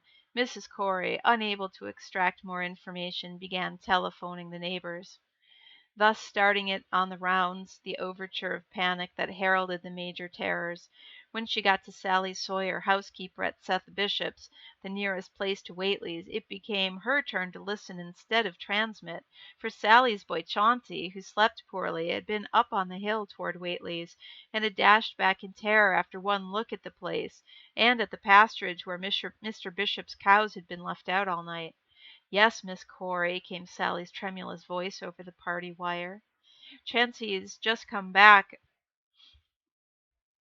a postin', and he couldn't half—" Wow. So the way he writes the words here, it's like he's writing it in this accent. And just as you would think that the accent would be hard to understand if you heard the person talking, it is impossible to read. It's impossible to read this accent as it would be to hear it.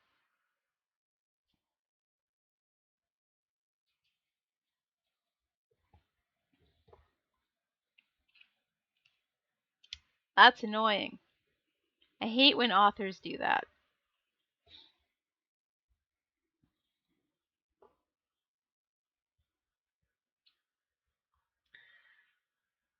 Chauncey came back from whatever, and he was scared. He says old Whately's house is all bowed up with timbers scattering round like they've been dynamite inside. Only the bottom floor ain't, though, but it's all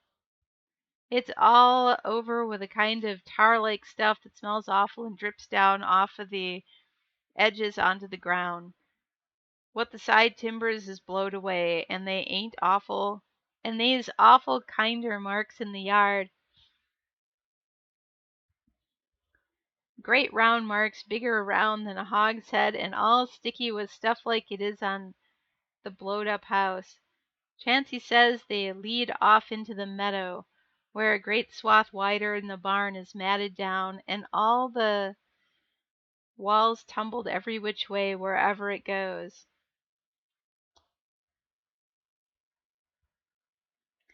And he says he, Miss Corey, as how he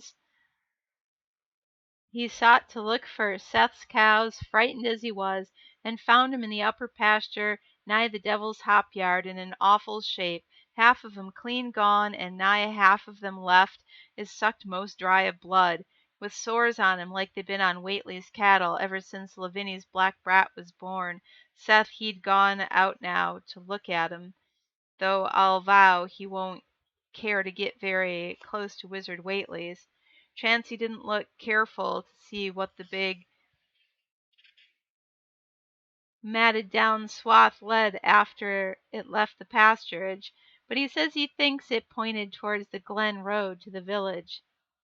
I tell you, Miss Corey, there's something abroad as hadn't ought to be abroad, and I for one think that Wilbert Whately, as come to the bad end he deserved, is at the bottom of the breedin' of it. He wasn't all human himself, I always said to everybody, and I think he and old Whately must have raised something in that there nailed up house, as ain't even so human as he was. They's always been unseen things around Dunwich, livin' things as ain't human and ain't good for human folks. The ground was a talkin' last night as towards morning Chancey said he heard the whippoorwills so loud in Cold Springs Glen he couldn't sleep none. Then he thought he heard another faint-like sound over toward Wizard Whately's, a kind of rippin' and tearin' of wood, like some big box or crate's been opened far off. What with this and that, he didn't get to sleep at all till sun-up, and no sooner was he up this morning, but he's got to go over to Whately's and see what's the matter. He's seed enough, I tell you, Miss Corey. This don't mean no good, and I think as all the men folks ought to get up a party and do something.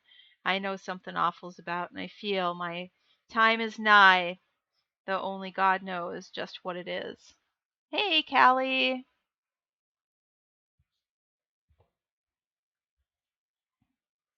Oh, I hope that the dialogue of these two women is over soon, because this is painful to read.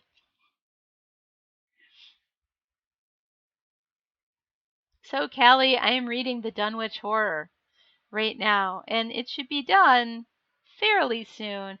We're going to go a little bit over our normal ending time, I think. Let's see, how much longer do we have? Da, da, da, da, da. 10.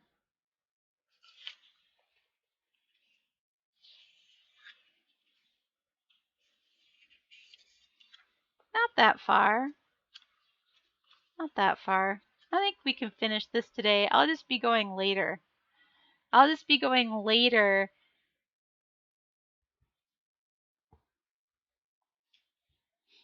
I'll be reading some people to sleep, I think.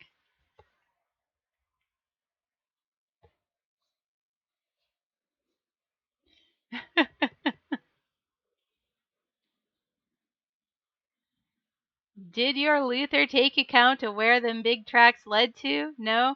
Well, Miss Corey, if they was on the Glen Road this side of the Glen and ain't got to your house yet, I calculate they must go into the Glen itself.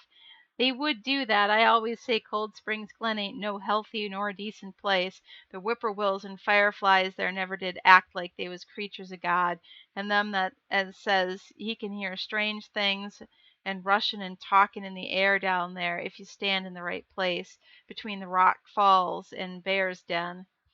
By the noon fully three-quarters of the men and boys of Dunwich were trooping over the road and meadows between the new-made Whately ruins and Cold Springs Glen, examining in horror the vast monstrous prints, the maimed bishop cattle, the strange noisome wreck of the farmhouse, and the bruised matted vegetation of the fields and roadsides.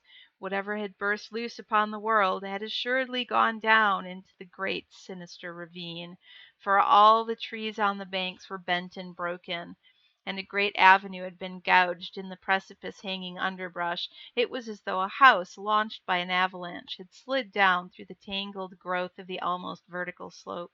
From below no sound came, but only a distant undefinable fetor, and it is not to be wondered at that the men preferred to stay on the edge and argue rather than descend and beard the unknown cyclopean horror in its lair.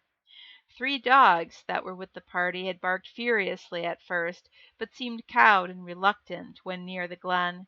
Someone telephoned the news to the Aylesbury Transcript, but the editor, accustomed to wild tales from Dunwich, did not more than concoct a humorous paragraph about it, as it's soon afterward reproduced by the Associated Press.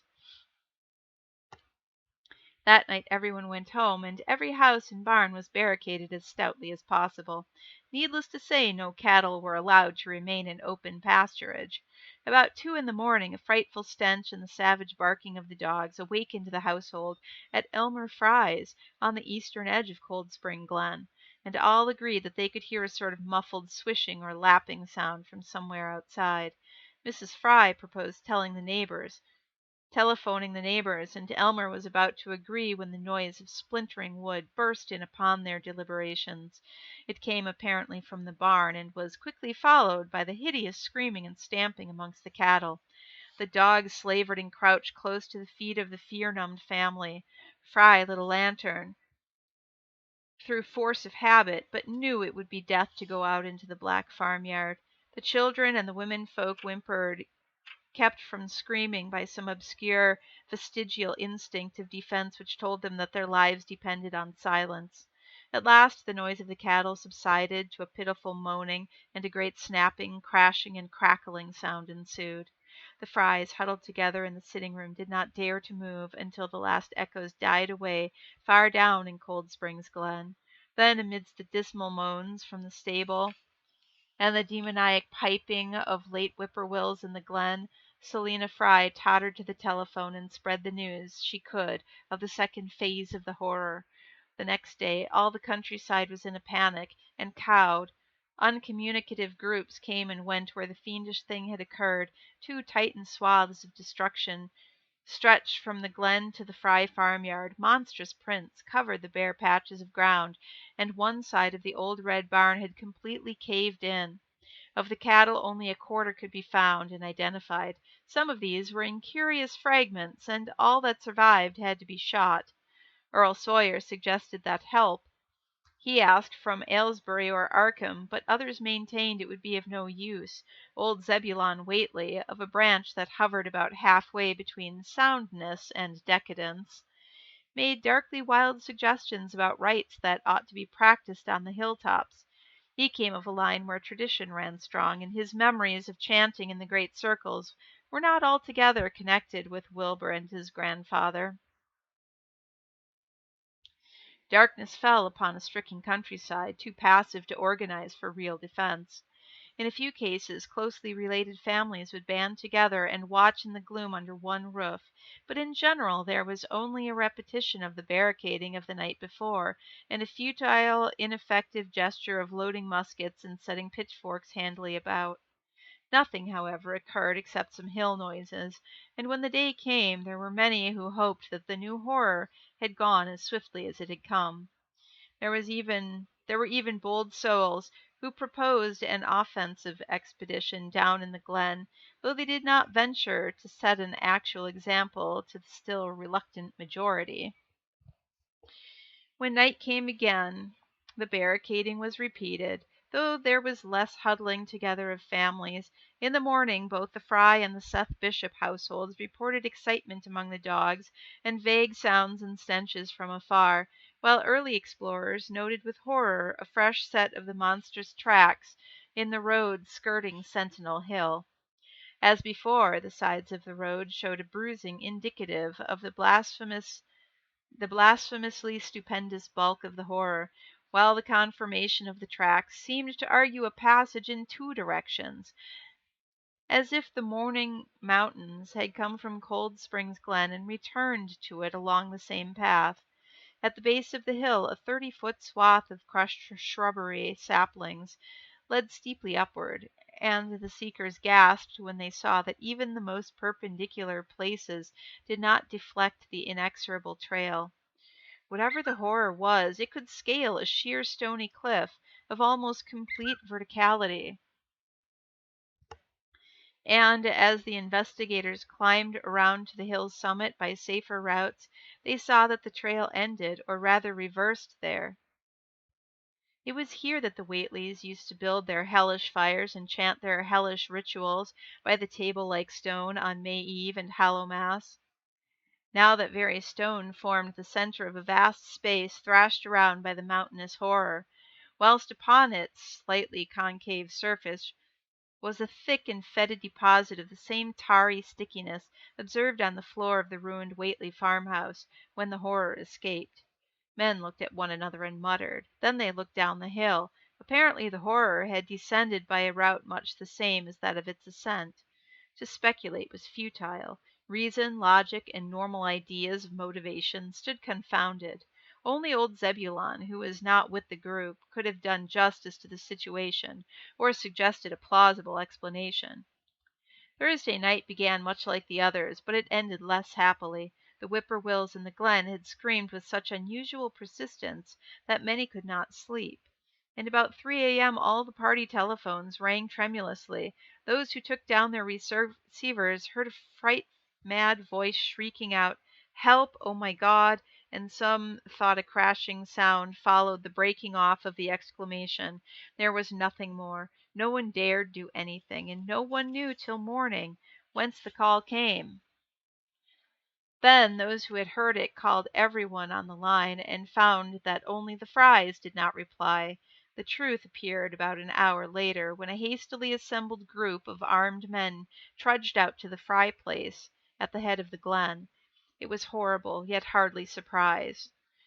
There were more swaths of monstrous prints, but there was no longer any house. It had caved in like an eggshell, and amongst the ruins nothing living or dead could be discovered, only a stench and a tarry stickiness. The Elmer Frys had been erased from Dunwich.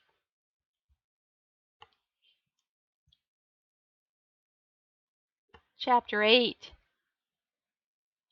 In the meantime, a quieter, yet even more spiritually poignant phase of the horror had been blackly unwinding itself behind the closed door of a shelf-lined room in Arkham. The curious manuscript record or diary of Wilbur Whately, delivered to Miskatonic University for translation, had caused much worry and bafflement among the experts in languages, both ancient and modern. Its very alphabet notwithstanding a general resemblance to the heavily shaded Arabic used in Mesopotamia, being absolutely unknown to any available authority. The final conclusion of the linguistics was that the text represented an artificial alphabet, giving the effect of a cipher, though none of the usual methods of cryptographic solution seemed to furnish any clues, even when applied on the basis of every tongue the writer might conceivably have used. The ancient books taken from Whately's quarters, while absorbing and interesting in several cases, promising to open up new and terrible lines of research among philosophers and men of science, were of no assistance whatever in this matter. One of them, a heavy tome with an iron clasp, was in another unknown alphabet. This one of a very different cast and resembling Sanskrit more than anything else. The old ledger was at length given wholly into the charge of Dr. Armitage, both because of his peculiar interest in the Whately matter, and because of his wide linguistic learning and skill in the mythical formula of antiquity and the Middle Ages. Armitage had an idea that the alphabet might be something esoterically used by certain forbidden cults, which have come down from old times, and which have inherited many forms and traditions from the wizards of the Saracenic world.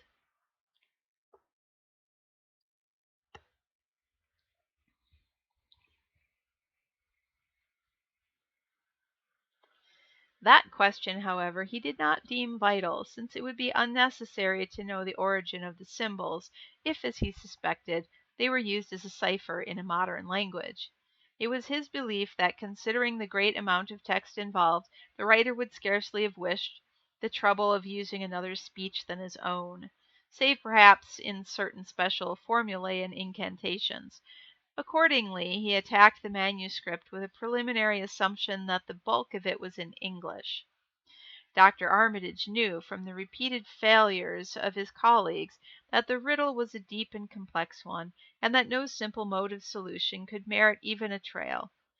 All through late August he fortified himself with the mass lore of cryptography, drawing upon the fullest resources of his own library, and wading at night after night amidst the arcana of Prometheus, Polygraphia, Giambasetta's Porches de furtive literarum notus, de Vigorier's Traité de Chiffres, Falconer's Cryptomimesis, and a bunch of other books.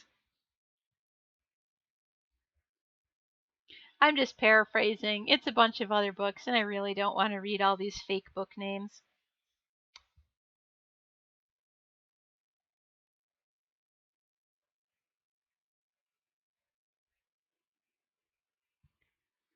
And where to the end? He became convinced that he had to deal with one of those subtlest and most ingenious of cryptograms, in which many separate lists of corresponding letters are arranged like the multiplication table, and the message built up with arbitrary keywords known only to the initiated. Bed. Brush Guy is going to bed. Good night, Brush Guy. Schlaf gut.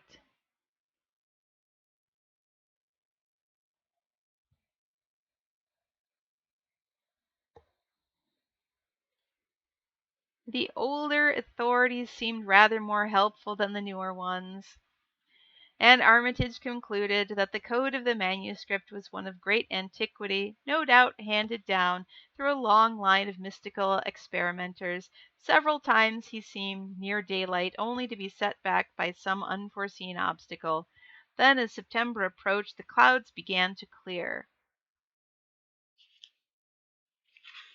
Certain letters, as used in certain parts of the manuscript, emerged definitely and unmistakably, and it became obvious that the text was indeed in English.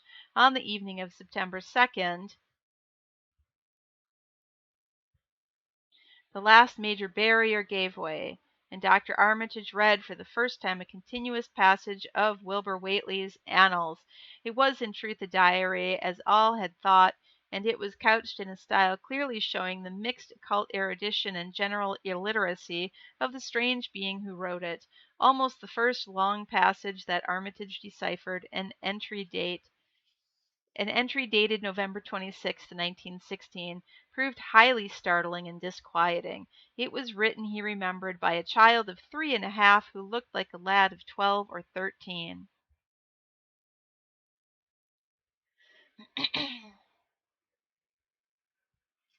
Today learned the Aklo for the Sabbath, which did not like, it being answerable from the hill and not from the air. That upstairs more ahead of me than I had thought it would be, and it not like to have much earth brain.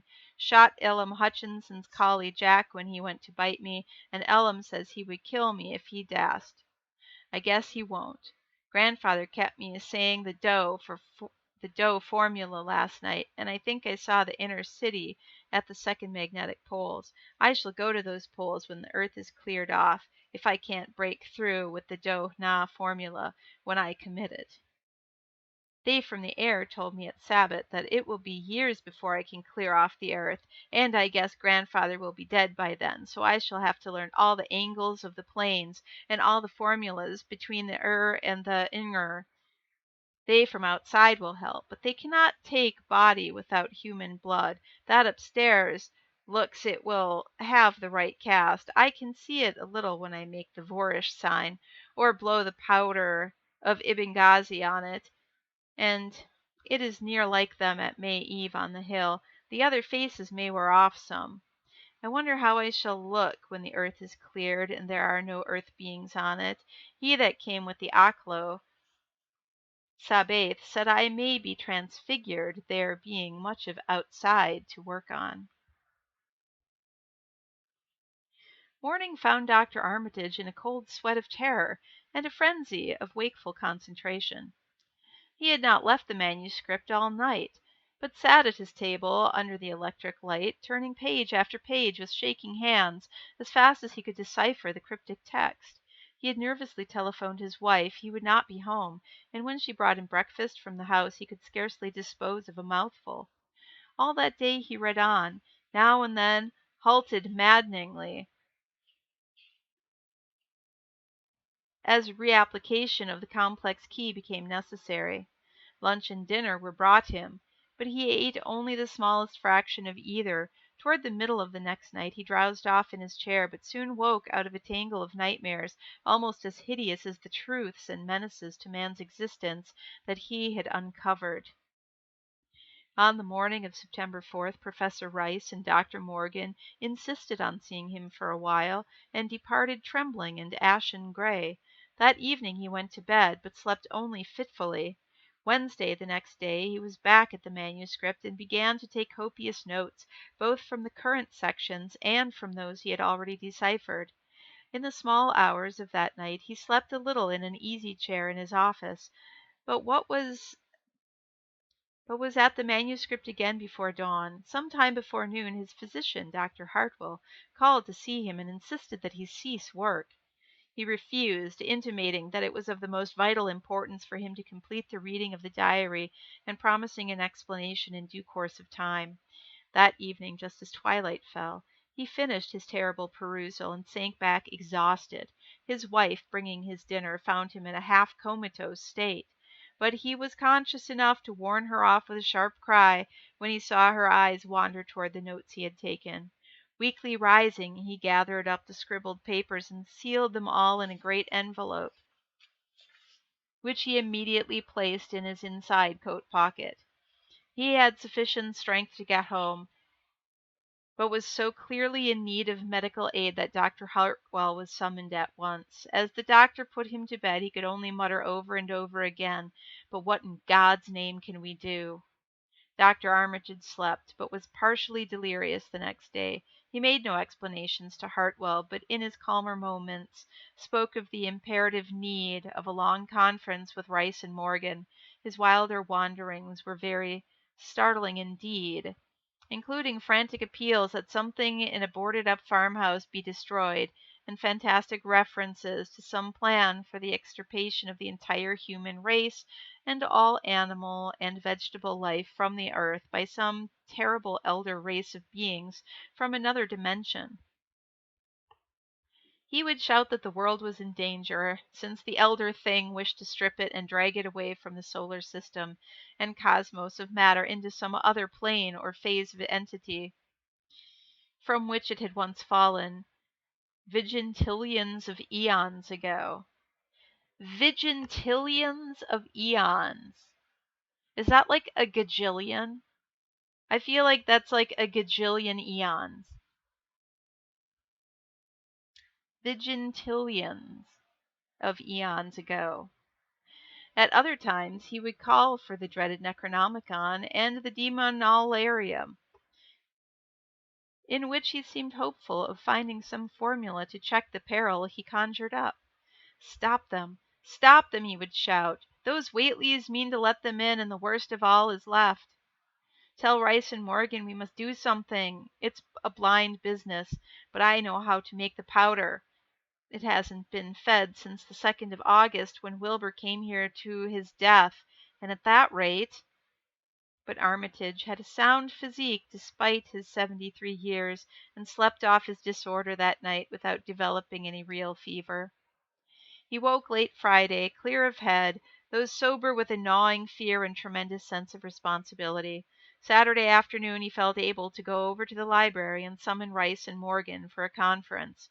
And the rest of that day and evening the three men tortured their brains in the wildest speculation, in the most desperate debate.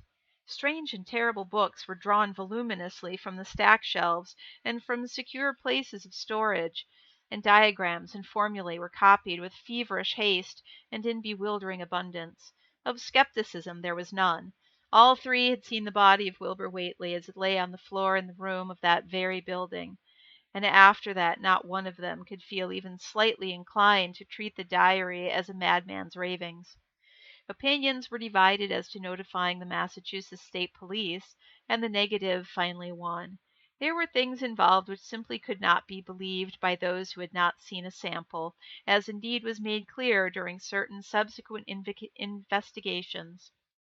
Late at night the conference disbanded without having developed a definite plan, but all day Sunday Armitage was busy comparing formulae and mixing chemicals obtained from the college laboratory. The more he reflected on the hellish diary, the more he was inclined to doubt the efficacy of any material agent in stamping out the entity which Wilbert Whately had left behind him, the earth-threatening entity which, unknown to him, was to burst forth in a few hours and become the memorable Dunwich Horror.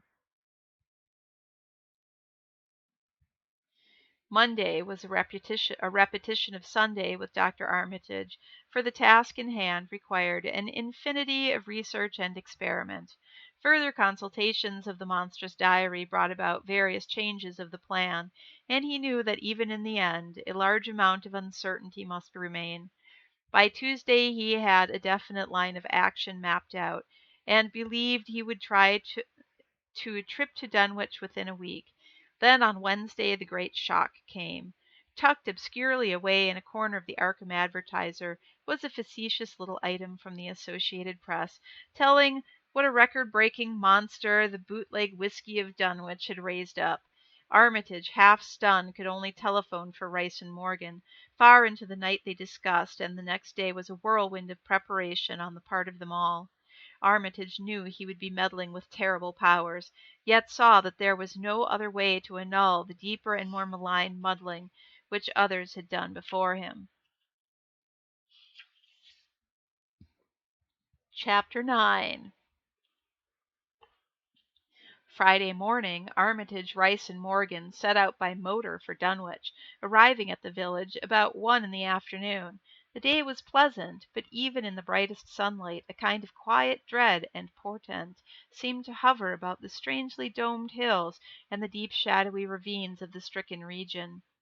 Now and then on some mountain top a gaunt circle of stones could be glimpsed against the sky. From the air of hushed fright at Osborne's store they knew something hideous had happened, and soon learned of the annihilation of the Elmer Fry house and family.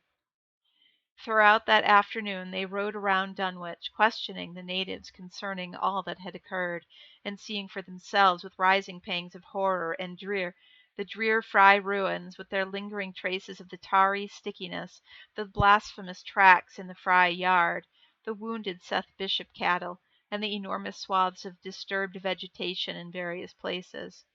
The trail up and down Sentinel Hill seemed to Armitage of almost cataclysmic significance, and he looked long at the sinister altar-like stones on the summit.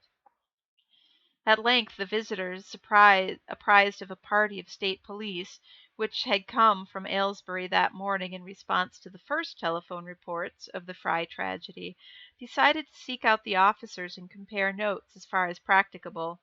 This, however, they found more easily planned than performed, since no sign of the party could be found in any direction. There had been 5 of them in a car, but now the car stood empty near the ruins, in the Fry yard. The natives, all of whom had talked with the policemen, seemed at first as perplexed as Armitage and his companions.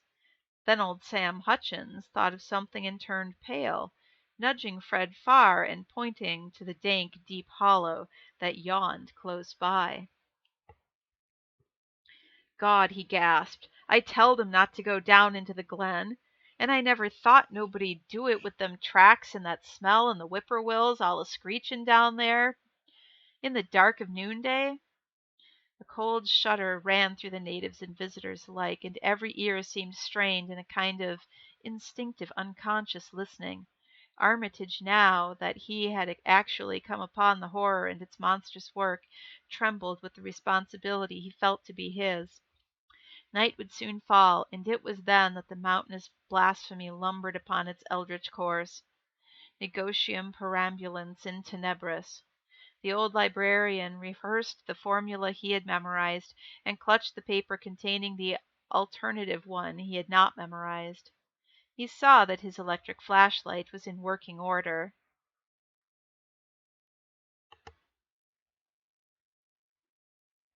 Yes, Arathu, down there in the glen in the dark of noonday. It's dark and shady down there.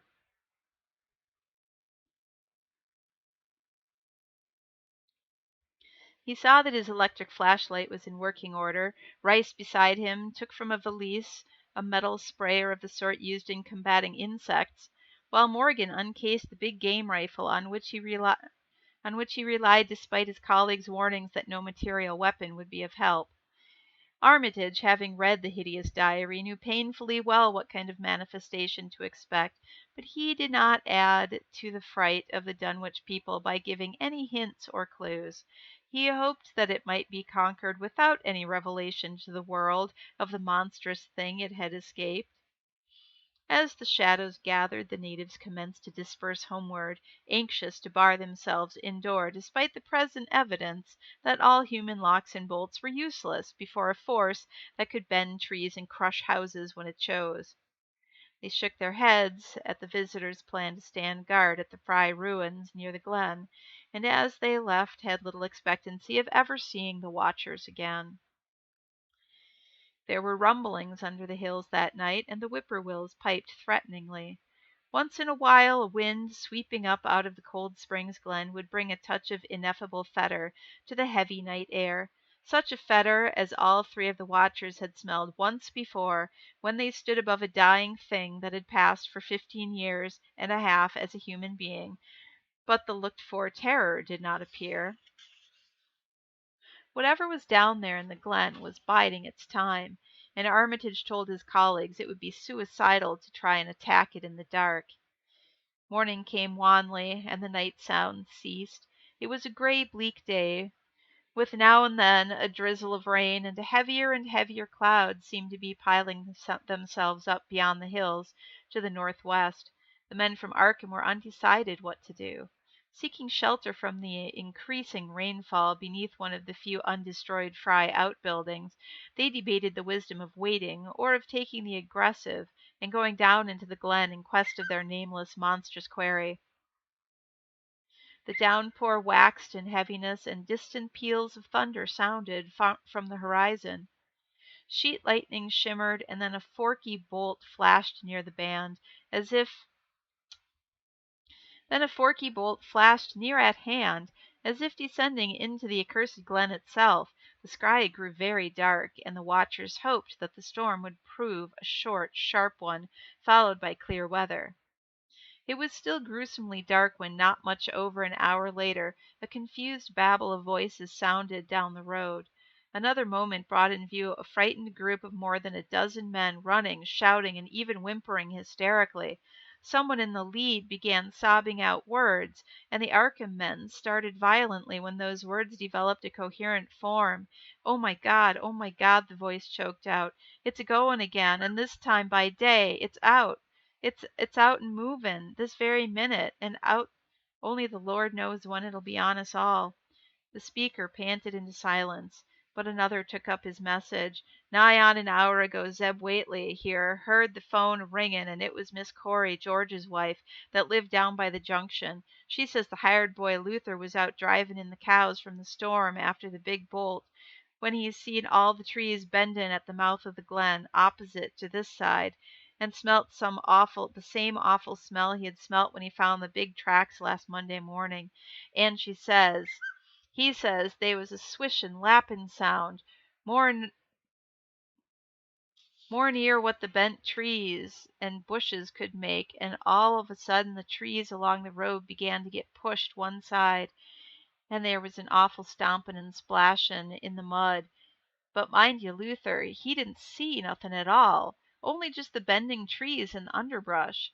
Then far ahead, where Bishop's Brook goes under the road, he heard a awful creaking and straining on the bridge, and says he could tell the sound of wood starting to crack and splinter, and all the while he never seen a thing, only them trees and bushes bending. And when the swishing sound got very far off, on the road toward Wizard Whately's and Sentinel Hill, Luther, he had the guts to step up where he heard it first and look at the ground. It was all mud and water, and the sky was dark. The rain was wiping out all the tracks about as fast as could be. But beginning at the glen mouth, where the trees had moved, there was still some of them awful prints, big as barrels, like he seen on Monday. At this point, the first excited speaker interrupted. "But that ain't the trouble now. That was only the start. Zeb here was callin' folks up, and everybody was a-listenin' when a call from Seth Bishop's cut in. His housekeeper Sally was carrying on fit to kill. She'd just seen the trees bending beside the road and says there was kind of a mushy sound like an elephant puffing and treading and heading for her house. Then she up and spoke sudden of a fearful smell, and says her boy Chancey was a screamin', and how it was just like what he smelled up at Whately's ruin Monday morning, and all the dogs were barking and whining awful. And then she let out a terrible yell, and says the shed down the road just caved in like a storm had blowed it over, only the wind wasn't strong enough to do that. Everybody was listenin', and we could hear lots of folks on the wire gaspin'. All at once Sally she yelled again, and says the front yard picket fence had just crumbled up, though there wasn't no sign of what done it. Then everybody on the line could hear Chancey and old Seth Bishop yellin' too, and Sally was shriekin' about that somethin' heavy had struck the house, no lightning nor nothin', but somethin' heavy against the front that kept launching itself again and again, though you couldn't see anything out the front windows. And then lines of fright deepened on every face, and Armitage, shaken as he was, had barely poise enough to prompt the speaker. And then Sally she yelled out, "Oh, help! The house is cavin' in!" And on the wire we could hear a terrible crashin' and a whole flock of screamin', and just like when Elmer's fry place was took, only worse. The man paused, and another of the crowd spoke. "That's all. Not a sound nor squawk over the phone after that. Just still like. We that heard it got out Fords and wagons and rounded up as many able-bodied menfolk as we could get at Corey's place, and come up here to see what you thought best to do. Not but what I think it's the Lord's judgment for our iniquities that no mortal can ever set aside." Armitage saw that the time for positive action had come, and spoke decisively to the faltering group of frightened rustics. "We must follow it, boys." He made his voice as reassuring as possible. "I believe there's a chance of putting it out of business. You men know that those Whateleys were wizards. Well, this thing is a thing of wizardry, and must be put down by the same means. I've seen Wilbur Whately's diary, and read some of the strange old books he used to read, and I think I know the right kind of spell to recite to make the thing fade away. Of course, one can't be sure, but we can always take a chance. It's invisible. I knew it would be, but there's powder in this long-distance sprayer that might make it show up for a second. Later on we'll try it. It's a frightful thing to have alive, but it isn't as bad as what Wilbur would have let in if he'd lived longer. You'll never know what the world escaped. Now we've only this one thing to fight, and it can't multiply. It can, though, do a lot of harm, so we mustn't hesitate to rid the community of it.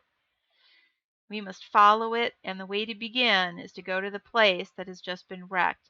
Let somebody lead the way. I don't know your roads very well, but I've an idea there might be a shorter cut across lots. How about it?" The men shuffled about for a moment, and then Earl Sawyer spoke softly, pointing with a grimy finger through the steady lessening rain. "I guess you can get to Seth Bishop's quickest by cutting across the lower meadow here, wading the brook at the low place, and climbing through carriers mowin' and the timber lot beyond. That comes out of the upper road, mighty nigh Seth's, a little to the other side." Armitage and Rice and Morgan started to walk in the direction indicated, and most of the natives followed slowly. The sky was growing lighter, and there were signs that the storm had worn itself away. When Armitage inadvertently took the wrong direction, Joe Osborne warned him, and walked ahead to show the right one. Courage and confidence were mounting, though the twilight of the almost perpendicular wooded hill, which lay toward the end of their short cut, was among those fantastic ancient trees they had to scramble as if up a ladder, put these qualities to a severe test. At length they emerged on a muddy road to find the sun coming out. They were a little beyond the Seth Bishop place, but bent trees and hideously unmistakable tracks showed what had passed by. Only a few moments were consumed in surveying the ruins just around the bend. It was the Fry incident all over again, and nothing dead or living was found in either of the collapsed shells which had been the Bishop house and barn. No one cared to remain there amidst the stench and tarry stickiness, but all turned instinctively to the line of horrible prints leading on toward the wrecked Whately farmhouse and the altar-crowned slope of Sentinel Hill. As the men passed the site of Wilbert Whately's abode, they shuddered visibly, and seemed again to mix hesitancy with their zeal. It was no joke tracking down something as big as a house that one could not see.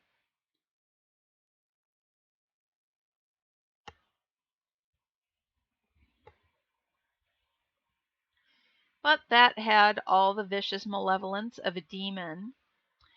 Opposite the base of Sentinel Hill, the tracks left the road, and there was a fresh bending and matting visible along the broad swath marking the monster's former route to and from the summit.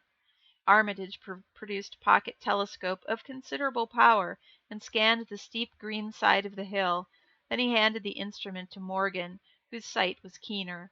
After a moment of gazing, Morgan cried out sharply, passing the glass to Earl Sawyer and indicating a certain spot on the slope with his finger. Sawyer, as clumsy as most non-users of optical devices are, fumbled a while, but eventually focused the lens with Armitage's aid. When he did so, his cry was less restrained than Morgan's had been. "God A'mighty, the grass and bushes is a-movin'. It's a-goin' up, slow like, creeping, up to the top this minute, heaven only knows what for." Then the germ of panic seemed to spread among the seekers. It was one thing to chase the nameless entity, but quite another to find it. Spells might be all right, but suppose they weren't? Voices began questioning Armitage about what he knew of the thing, and no reply seemed to satisfy. Everyone seemed to feel himself in close proximity to phases of nature and of being utterly forbidden, and wholly outside the sane experience of mankind.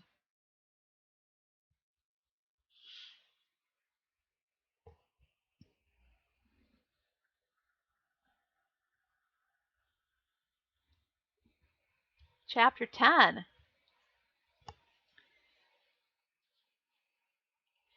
In the end, the three men from Arkham, old white-bearded Dr. Armitage, stocky iron-gray Professor Rice, and lean young Dr. Morgan, ascended the mountain alone. After much patient instruction regarding its focusing and use, they left the telescope with the frightened group that remained in the road, and as they climbed they were watched closely by those among whom the glass was passed around. It was hard going, and Armitage had to be helped more than once. High above the toiling group, the great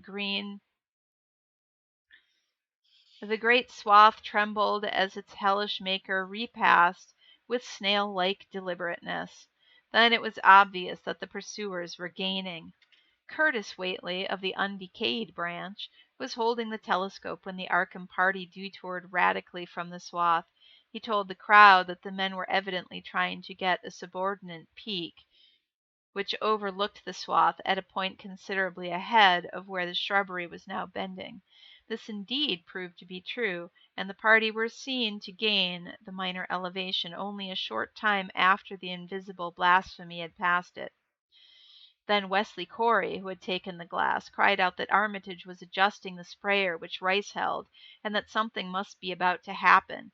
The crowd stirred uneasily, recalling that his sprayer was expected to give the unseen horror a moment of visibility. Two or three men shut their eyes, but Curtis Whately snatched back the telescope and strained his vision to the utmost.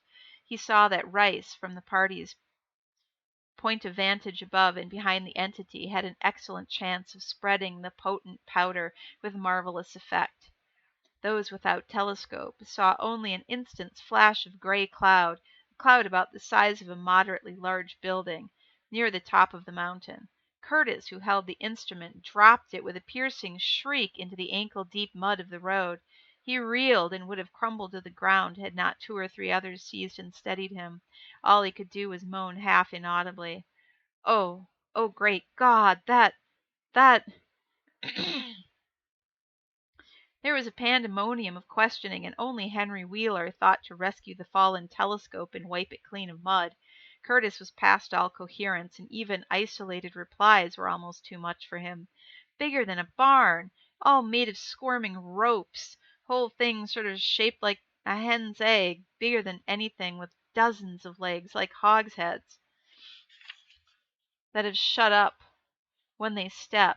Nothing solid about it, all like jelly and made of separate wriggling ropes pushed close together, great bulging eyes all over it, 10 or 20 mouths or trunks sticking out all along the sides as big as stovepipes, all opening and shutting, all gray, with a kind of blue or purple rings, and God in heaven, the half face on the top. This final memory, whatever it was, proved too much for poor Curtis, and he collapsed completely before he could say more. Fred Farr and Will Hudgens carried him up the roadside and laid him on the damp grass. Henry Wheeler, trembling, turned the rescued telescope on the mountain to see what he might. Through the lenses were discernible 3 tiny figures, apparently running toward the summit as fast as the steep incline allowed. Only these, nothing more. Then everyone noticed a strangely unseasonable noise in the deep valley behind, and even in the underbrush of Sentinel Hill itself. It was the piping of unnumbered whippoorwills, and in their shrill chorus there seemed to lurk a note of tense and evil expectancy. Earl Sawyer now took the telescope and reported the 3 figures as standing on the topmost ridge, virtually level with the altar stone, but a considerable distance from it. One figure, he said, seemed to be raising its hands above its head at rhythmic intervals, and as Sawyer mentioned the circumstances, the crowd seemed to hear a faint, half-musical sound from the distance, as if a loud chant were accompanying the gestures. The weird silhouette on that remote peak must have been a spectacle of infinite grotesqueness and impressiveness, but no observer was in a mood for aesthetic appreciation. "I guess he's saying the spell," whispered Wheeler as he snatched back the telescope. The whippoorwills were piping wildly and in a singular, curious, irregular rhythm, quite unlike that of the visible ritual. Suddenly the sunshine seemed to lessen without the intervention of any discernible cloud. It was a very peculiar phenomenon, and was plainly marked by all. A rumbling sound seemed brewing beneath the hills, mixed strangely with a concordant rumbling which clearly came from the sky. Lightning flashed aloft, and the wondering crowd looked in vain for the portents of a storm. The chanting of the men from Arkham now became unmistakable, and Wheeler saw through the glass that they were all raising their arms in the rhythmic incantation. From some farmhouse far away came the frantic barking of dogs. The change in the quality of the daylight increased, and the crowd gazed about the horizon in wonder. A purplish darkness, born of nothing more than a spectral deepening of the sky's blue, pressed down upon the rumbling hills. Then the lightning flashed again, and somewhat brighter than before, and the crowd fancied that it had showed a certain mistiness around the altar stone on the distant height. No one, however, had been using the telescope at that instant. The whippoorwills continued their irregular pulsation, and the men of Dunwich braced themselves tensely against some imponderable menace with which the atmosphere seemed subcharged.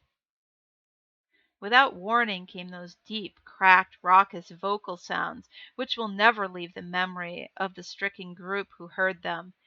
None from any human throat were they born, for the organs of man can yield no such acoustic perversions. Rather would one have said they came from the pit itself, had not their source been so unmistakably the altar stone on the peak. It is almost erroneous to call them sounds at all, since so much of their ghastly, infra-bass timbre spoke to dim seats of consciousness and terror far subtler than the ear. Yet one must do so, since their form was disputably, though vaguely, that of half-articulate words. They were loud, loud as the rumblings and the thunder above which they echoed. Yet did they come from no visible being, and because imagination might suggest a conjectural source in the world of non-visible beings, the huddled crowd at the mountain's base huddled still closer and winced as if in expectation of a blow. Yinagai, Yinagai, Yithithitolga, Yog-Sothoth, rang the hideous croaking out of space. You think Yheta Takarkal, The speaking impulse seemed to falter here, as if some frightful psychic struggle were going on. Henry Wheeler strained his eyes at the telescope, but saw only the three grotesquely silhouetted human figures on the peak, all moving their arms furiously in strange gestures as their incantation drew near its culmination. From what black wells of Asheronic fear or feeling, from what unplummeted gulfs of extracosmic consciousness, or obscure long latent heredity, were those half-articulate thunder croakings drawn? Presently they began to gather renewed force and coherence, as they grew in stark, utter, ultimate frenzy. Ay-ya-ya-ya-ya-ya, ay-ya-ya-ya-yan. Nika-ah, nika-ah, yahoya, yahoya. Help, help, Father, Father, Yog-Sothoth. But that was all. The pallid group in the road, still reeling at the indisputably English syllables that had poured thickly and thunderously down from the frantic vacancy beside that shocking altar stone, were never to hear such syllables again. Instead, they jumped violently at the terrific report which seemed to rend the hills, the deafening cataclysmic peal whose source, be it inner earth or sky, no hearer was ever able to place. A single lightning bolt shot from the purple zenith to the altar stone, and a great tidal wave of viewless force and indescribable stench swept down from the hill to all the countryside. Trees, grass, and underbrush were whipped into a fury, and the frightened crowd at the mountain's base, weakened by the lethal fetter that seemed about to asphyxiate them, were almost hurled off their feet.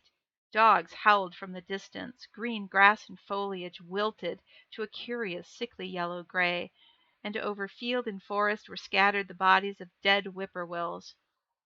The stench left quickly, but the vegetation never came right again. To this day there is something queer and unholy about the growths on and around that fearsome hill.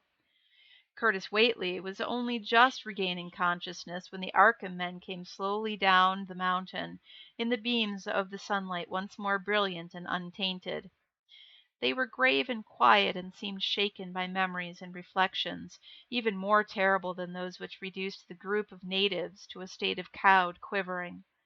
In reply to a jumble of questions, they only shook their heads and reaffirmed one vital fact. "The thing is gone forever," Armitage said. "It has been split up into what it was originally made of, and can never exist again. It was an impossibility in a normal world. Only the least fraction was really matter in any sense we know. It was like its father, and most of it has gone back to him in some vague realm or dimension outside our material universe. Some vague abyss out of which only the most accursed rites of human blasphemy could ever have called him for a moment on the hills." There was a brief silence, and in that pause the scattered senses of poor Curtis Whately began to knit back into a sort of continuity, so that he put his hands to his head with a moan. Memory seemed to pick itself up where it had left off, and the horror of the sight that had prostrated him burst in upon him again. Oh, oh my God, that half face on top of it, that face with the red eyes and crinkly albino hair and no chin, like the Whateleys. It was an octopus, centipede, spider kind of thing, but they was half-shaped man's face on top of it, and it looked like Wizard Whately's, only it was yards and yards across. He paused, exhausted, as the whole group of natives stared in a bewilderment not quite crystallized into fresh terror. Only old Zebulon Whately, who wanderingly remembered ancient things, but who had been silent heretofore, spoke aloud.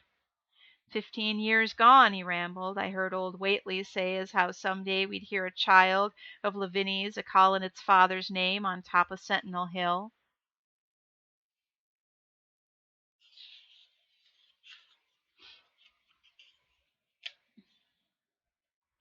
But Joe Osborne interrupted him to question the Arkham men anew. What was it, anyhow? And however did young Wizard Whately call it out of the air it come from? Armitage chose his words very carefully. It was, well, It was mostly a kind of force that doesn't belong in our part of space, a kind of force that acts and grows and shapes itself by other laws than those of our sort of nature. We have no business calling in such things from outside, and only very wicked people and very wicked cults ever try to. There was some of it in Wilbur Whately himself, enough to make a devil and a precocious monster of him, and to make his passing out a pretty terrible sight. I'm going to burn his accursed diary, and if you men are wise, you'll dynamite that altar stone up there, and pull down all the rings of standing stones on the other hills. Things like that brought down the beings on the beings those Whateleys were so fond of, the beings they were going to let in tangibly to wipe out the human race and drag the earth off to some nameless place for some nameless purpose. But as to this thing we've just sent back, the Whateleys raised it for a terrible part in the doings that were to come. It grew fast and big from the same reason that Wilbur grew fast and big. But it beat him because it had a greater share of the outsideness in it. You needn't ask how Wilbur called it out of the air. He didn't call it out. It was his twin brother, but it looked more like the father than he did.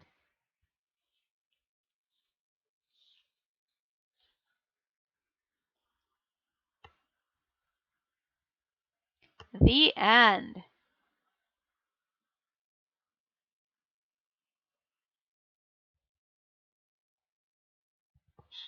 The end. Creepy. Creepy. You know, they've tried to make a movie out of this a couple times, I think. But it didn't get that sense of creepiness. I mean, you could really make a real creepy horror story. You know, like a movie out of it. It has so much potential. But the ones I've seen were more cheesy than creepy, you know? So, but yeah, so that's the Dunwich Horror. Yog-Sothoth, Cthulhu. They're all mentioned. Well, not all of them. This is a very good showing of Lovecraft's lore, the Cthulhu mythos. But now that we have read that, it's time to raid somebody else.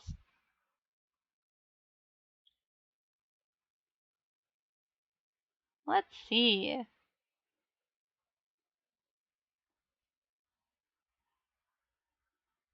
Dr. Rhino is streaming. He is finishing Retributors and being a goof. That seems like a good place to go.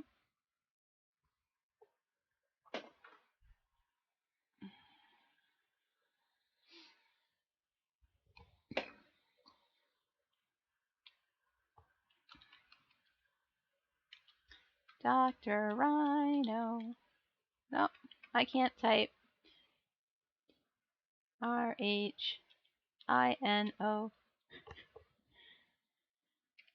So thanks everybody for spending your Friday afternoon with me, listening to me read H.P. Lovecraft, which sometimes is not easy. Sometimes it's hard. But that is a fun story.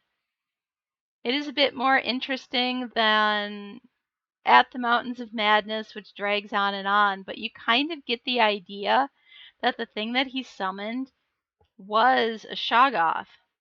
You get this idea it was a Shoggoth based on his description of the Shoggoth at the end, the thing that was chasing them through the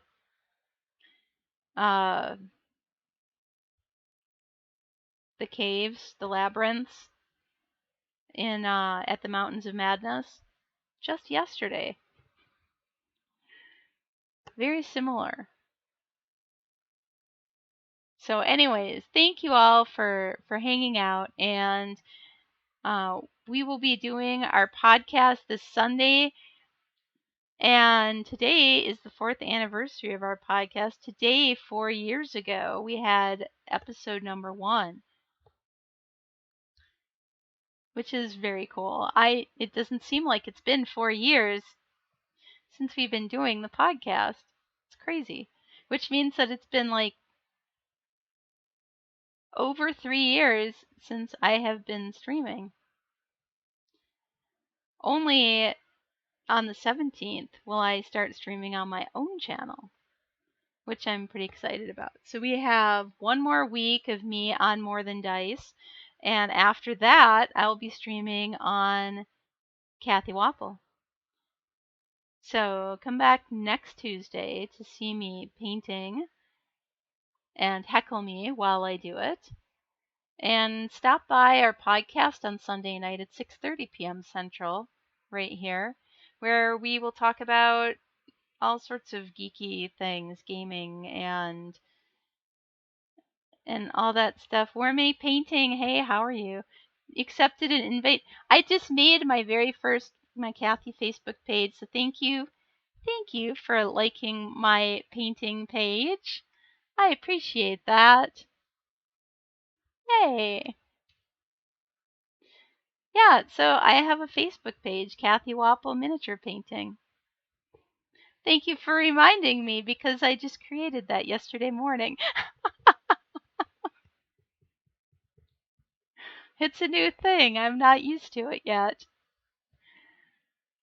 So thank you. And I will see you all later. Say hello to Dr. Rhino. Give him a follow. He is a swell guy doing swell work.